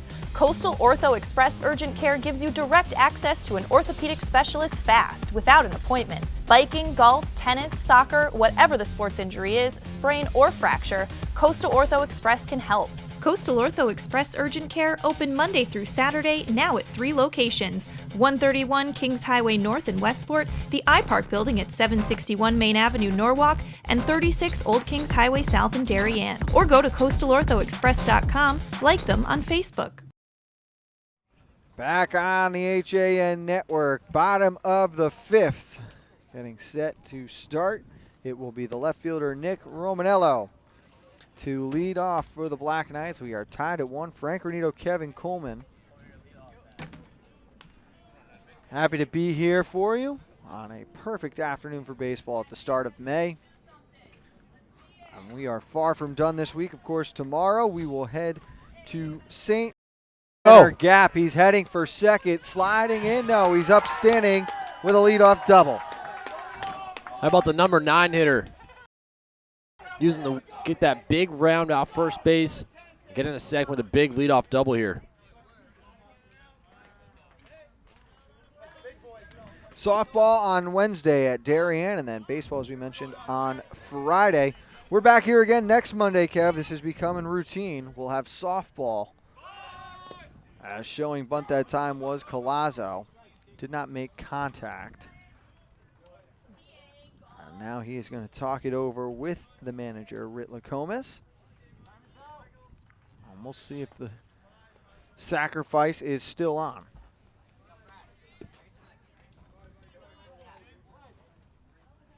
Curto is still getting loose down in the Stamford bullpen as a pickoff attempt behind Romanello. Draws some jeers from the Stamford students.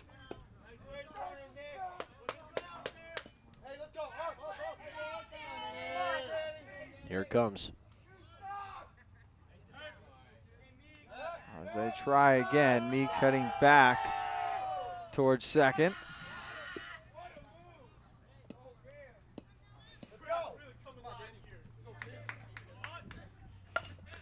As the bunt down the third baseline, perfectly placed. Meeks can't field, goes over to third. He's in there safely. And sliding into the bag was Romanello. Great bunt by Colazzo. Always a bit of a danger, though, when you have a runner on second trying to move him to third and you place it down that third baseline. There's always that threat the pitcher's going to throw to third. Very close play, but regardless, still.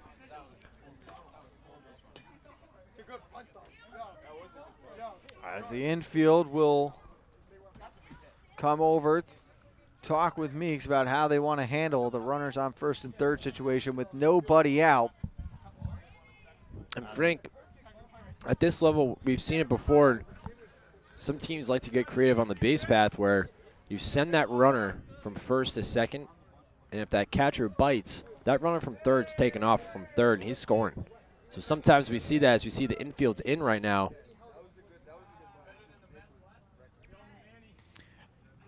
And standing in there with a healthy swing this time was Nico Kites as Colazzo was on the move. Looks like perhaps maybe a little hit and run was on there for the Black Knights, but what an opportunity here. No outs, runners on the corners. 0-1 to Kites. Colazzo not in motion this time. And it's 1-1 as that one misses outside. Standing on deck is Ruben Rodriguez. He doubled and scored back in the third. That's the only Stamford run to this point in time.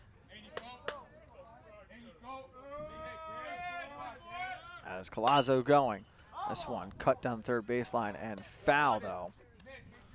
It'll be 1-2.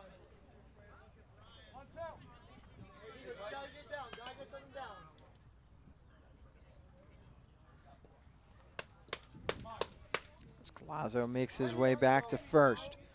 Romanello standing on third. As Meeks' pitch just missed, they throw it down to third, so Collazo in safely with a stolen base, and now there's runners in scoring position. And you see Hallis didn't bite there, decides to try and see if they were going to try and make a break for home. Romanello, good base running, he gets back to third, but great opportunity here for the Black Knights. As this one grounded up the middle, a diving stop and coming home is Javon Hernandez, and they are out at the plate. Wow, what a play by Javon. Dives to his right, gets back up, fires home. What a big-time play by the Hatters shortstop. My goodness. Collazo goes to third, Kites to first on the fielder's choice. But out at the plate via the 6-2 putout is Romanello. What awareness. Diving to his left to stab at that one. Gets up, fires quickly home. And he had Romanello by almost 5 feet. I mean, that has to be, taped up and reeled on Nutmeg Sports. That was a spectacular play. Gold Glove. You heard it here first. A Play of the Year nomination from Kevin Coleman. Well, it cut it for the spring. 1-1 the count now to Rodriguez, and the middle infielders are back at double play depth with the corners still playing up towards the grass. First and third. And Meeks not out of trouble just yet.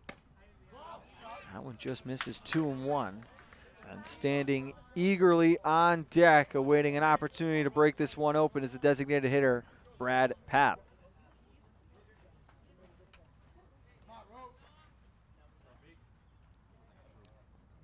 Meeks checks the runner at first, comes to the dish, and that's in there for a strike on the inside corner.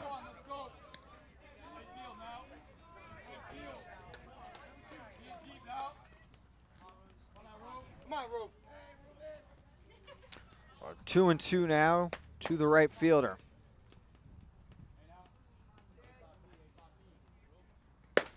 That one in there again, and down looking is Rodriguez. What a comeback pitch there by Meeks. He's got an opportunity here to get out of it, but he's going to have to face one of the toughest hitters in this lineup, Brad Papp.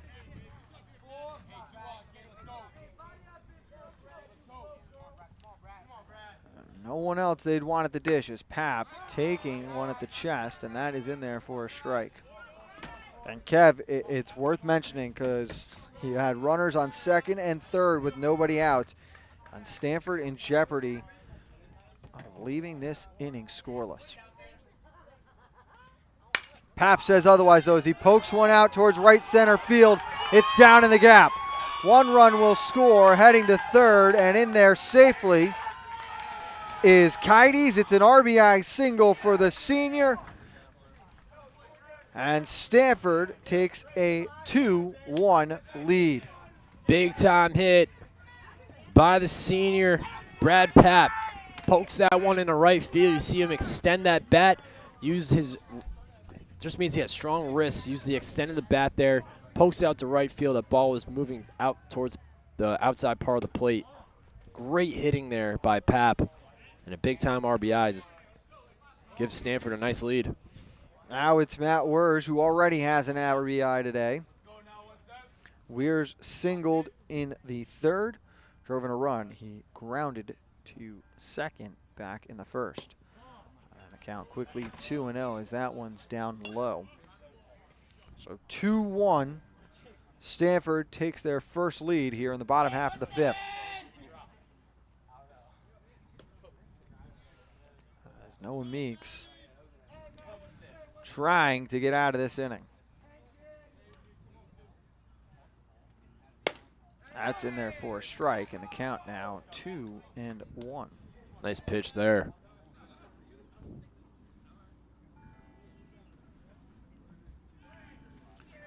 6 o'clock on the East Coast. As this one sent out to left center field, coming over and diving to make the catch. No, he did not catch it. Jacobellis trapped that one. So another run scores. Pap moves to second, and Weir's on with a single at first. You can see in the coaching staff telling Pap you should be at third right now because with 2 outs, you have to be on the go. Right now, he's sitting at second base. And that brings up the pitcher, Beldotti.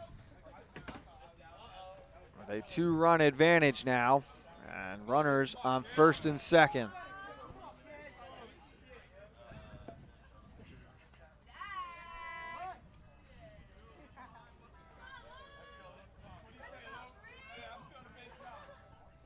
Pitch to Beldotti, misses outside, and Meeks has got to be very careful, Kev, not to let this one get away from him. He's up at 85 right now. Most likely the last inning for Meeks. We've seen Curto up in action since the top half of the 5th. We expect him in relief. That one misses inside. And the count now 2-0.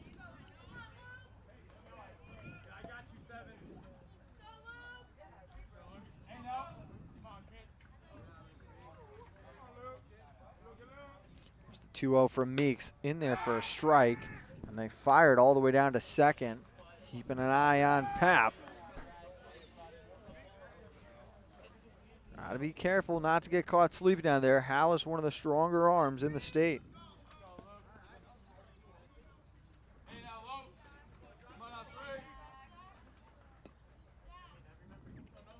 The 2-1 pitch, cut on, fouled off to the right. And now Meeks just 1 strike away from getting out of the inning.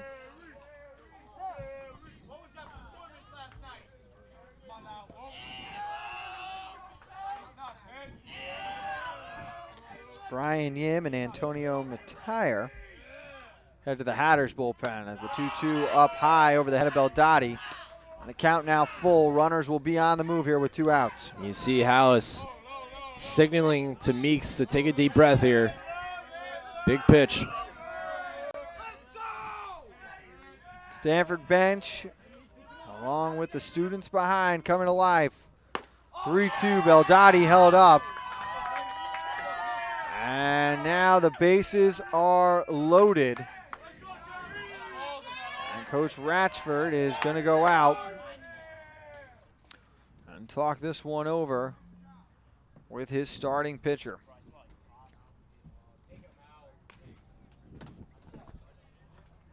He hasn't signaled just yet. He's starting to tell people where to go, so this could be it for Meeks. And it looks like it won't. He's going to stay in here. Looks like they were talking defensive assignments. Should a ball get through to the outfield, how they want to play this. And with 2 outs, I got to let him try and get out of this. It's only 3-1. Only 3-1, but in jeopardy of getting out of hand here as Collazo has to try to fight one off. Retreating is Torres, and he makes the basket catch to end the inning, but the damage is done. 2 runs on 3 hits. No errors and no walks. 3 men left on at the end of 5. It's 3-1 Black Knights on the HAN Network.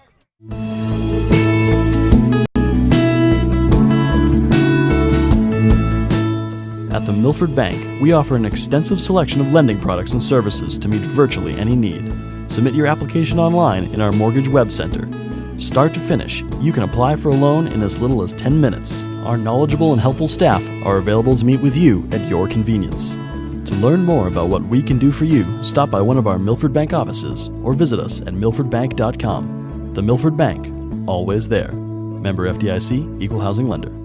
We told Dad he could have his office back if he sold 150 cars last month. Deal's a deal. Well, Dad, you did it. You get your office back. Forget it. I'm having too much fun down here. My new goal, 160 cars. Wow. Folks, if you ever wanted a great price on a new Nissan, now is the time. Right now, lease a 2017 Altima 2.5S for only $99 a month. Isn't it time you got Millerized?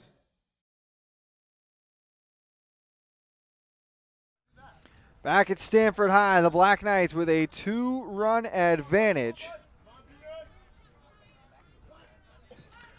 as they increase the lead 3-1 there in the bottom half of the 5th.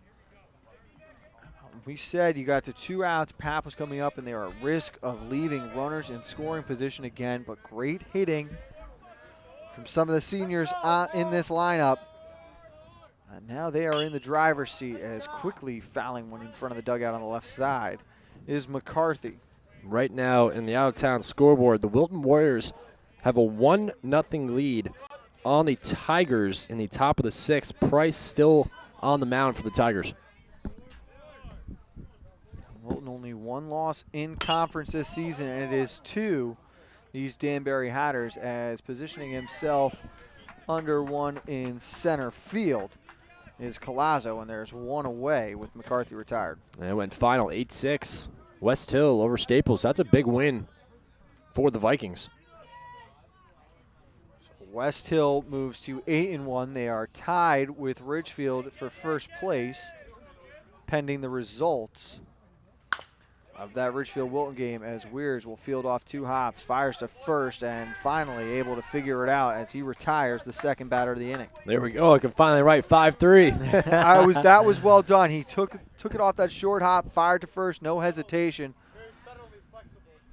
And a good stretch from Wexler on the opposite end. As we expected to see Curdo come in this inning in relief, but Baldati once again quickly retiring the first 2 batters. It's a story we have seen before today as he paints that one in there for a strike. You know what? I think he's done an excellent job, and you talk about this inning itself. He's just going after hitters. He's trusting his defense, like I said early on. That's what he has to do. Go after these hitters. Throw strikes, plain and simple. It's what you have to do at this level. As that one misses low to Meeks. Of course, Meeks has produced the only run for Danbury, that homer back in the second, as he grounds one to the right side. Moving to his left to field that one is Wexler, and the Black Knights are feeling it now. They are 3 outs away from picking up the win, but they'll get a chance to extend the lead coming up. We head to the bottom of the 6th. Stanford 3, Danbury 1. More baseball after this on the HAN Network. Family and Children's Aid has been serving the community since 1809 and is now the largest outpatient children's mental health care provider in Western Connecticut. Our innovative services include providing shelter to homeless moms and children, substance abuse intervention, mental health counseling, and foster and adoptive services, among others. Our goal is to provide individuals and families a safe haven and hope for a brighter future. Find out more about us at fcaweb.org and call our Danbury campus at 203-748-5689. At InSports Trumbull, the game is always on inside. Sign-ups are now open for one of our most popular programs, the New England 80 Elite Lacrosse Division I and Division III showcases. With D1 and D3 coaches in attendance, players will receive a 60-minute webinar with Director of Recruiting Hans Hansen, a custom NE80 penny, custom shorts, and a video of all games. Last year's event sold out quickly, so sign up now for the next showcase coming in January 2018. Like and follow us on Facebook. Back on the HAN Network, Frank Granito, and happy to have Kevin Coleman back up in the booth with me today. You had sideline duty for us on Saturday for the boys girls lacrosse doubleheader, and looked like you might have gotten a little bit of sun on Saturday. It was a very sunny day on Saturday. It was a nice day. Again, beautiful weather for lacrosse. You know, Darien and New Canaan really lucked out with the weather. They had great ceremonies during the game as well, during both games. You know, and the big thing that stuck out to me, Frank, was the amount of youth players that were there trying to imitate the girls varsity teams and the boys varsity teams. You saw all those kids out there, you know, in between breaks, going out with their lacrosse sticks, you know, playing with their teammates. And that's how you get these programs to have such great teams throughout the years. You look at Darien, New Canaan, these kids want to be like the varsity players that they are today. So, you know, that's how you get these programs to become really strong, like Darien, like New Canaan. So it was a great afternoon. But you're right, it was certainly hot out there. As Wexler, swinging on the first pitch, flies one out to right field.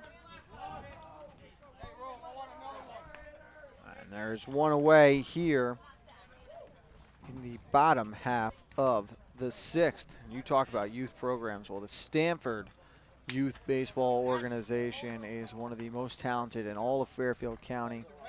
And you think about what this team could be like if West Hill, Stanford, and Trinity Catholic were all just one high school.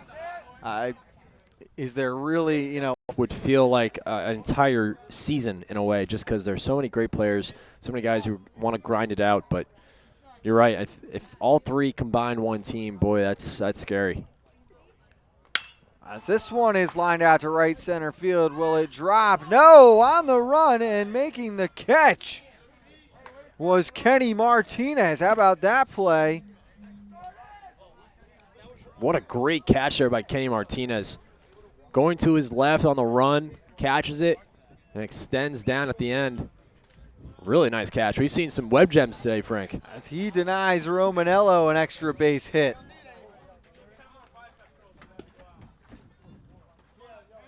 And that brings up the top of the order now as Collazo is standing in there facing Meeks, and he takes the ball down low. 1-0. And again, this pitcher's duel really has been fun to watch today between Meeks and Beldotti. Collazo golfs one off his ankles. Fouled down the third base side, and the count now 1-1. Pitcher Noah Meeks. They've thrown 97 to this point. Through 6.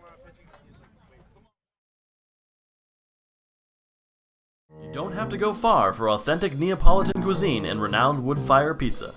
Pizzeria Loretano of Bethel is a contemporary Italian bistro, specializing in authentic wood-fired brick-oven pizza Napolitana. Pizzeria Loretano was named one of America's top 1,000 Italian restaurants in 2008 by Zagat, and recommended by Jane and Michael Stern on National Public Radio 8. Find our schedule, menu, and more at pizzerialoretano.com, and like us on Facebook. Do you know heart attacks and strokes are the leading Health Physicians news and upcoming events. Connecticut's leading group of primary care doctors is just a click away. Top of the seventh, set to get underway, and we will have Andrew Louise, the left fielder, leading off the Hatters. Jeff Torres and Javon Hernandez set to follow suit, unless we will see a pinch hitter. Louise has grounded out to third and grounded out to second. Takes a strike, as the Hatters will need to score 2 runs here in the top half, Kev, if they want to extend this one. And regardless of what the outcome may be. That one's fought off to the shortstop. Birkin fields over to first. And there is one away. You know, really been impressed with Sam Birkin today. He's made some great plays at shortstop for the Black Knights. Wexler, again, doing a great job of stretching out to make some nice plays at first base. So the defense today has been so good. You can see here if we get a pinch hitter for the Hatters.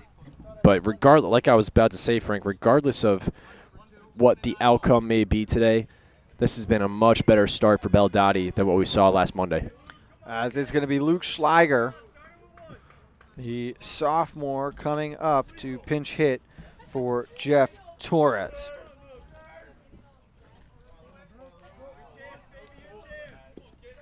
As Beldotti continuing to deal here in the seventh.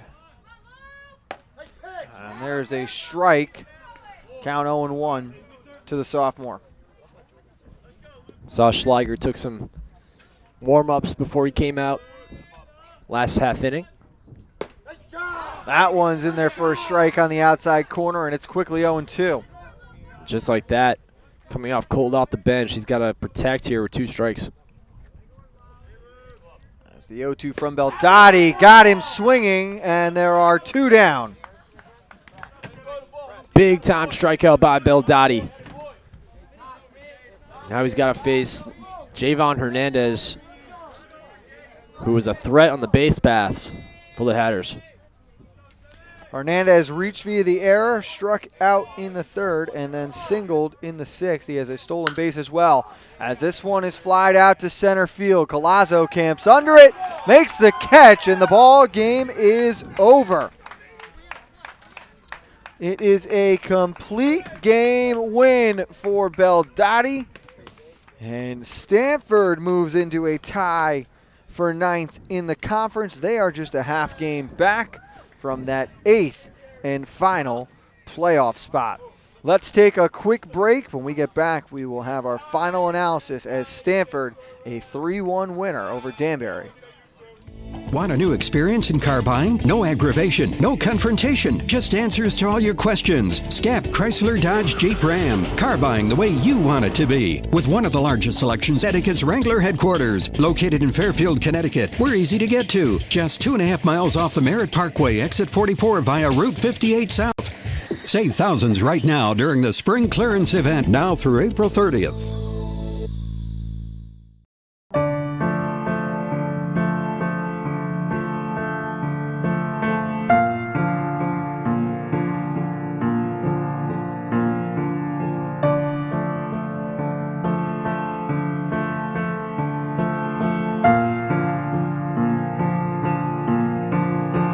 Pizza to satisfy even the most demanding critics.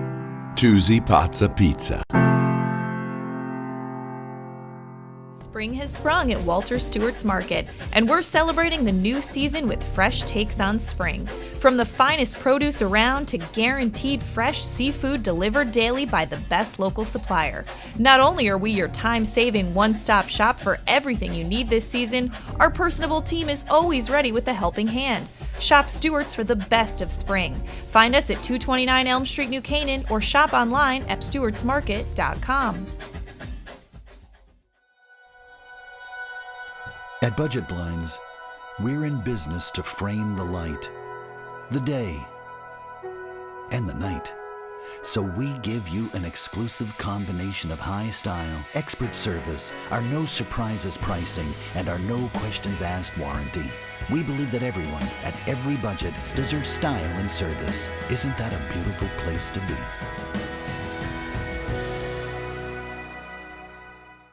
Back on the HAN network as Stamford comes away with the 3-1 win over Danbury. The Hatters broke open the scoring in the second. A solo shot by pitcher Noah Meeks, who will also take the loss in this game. Stamford scoring the final 3 runs. A RBI single by Matt Weirs tied it in the third. An RBI single by Brad Papp made it a 2-1 game, and then an RBI single by Weirs again set it at 3-1. The winning pitcher, Lucas Beldotti, goes the distance, and Kevin has the numbers on Beldotti. Lucas Beldotti, what a performance he had. 7 innings, 1 earned run, 4 strikeouts, and 3 walks for the winning pitcher. Again, what a bounce-back performance after what we saw last Monday against Darien. Not the best of his starts, but comes back here against a very good Danbury team, and what a big win for the Black Knights here at home. An opportunity for both these teams moving forward, though, as they will face Norwalk and Staples, the Hatters drawing the Bears, and Stamford getting the records, so ground still to be made. They're both now 9th in the playoff picture, Kevin. Stamford holds the tiebreaker advantage. Your final thoughts from this afternoon? It was Lucas Beldotti's my final thought. He was outstanding. Brad Papp had a big-time hit there for the Black Knights. What a big hit it was. I thought they got timely hits when it mattered most, and that's a big win to boost confidence here for the Black Knights as we inch closer and closer to playoff time, and the road to Harbor Yard becomes even closer. Final score, Stamford 3, Danbury 1. The Hatters taking the loss this afternoon. Stamford will move on next and play against Staples. These two teams at conference. The road to Harbor Yard only getting more exciting. We are now into the month ahead. We're back with you tomorrow, though.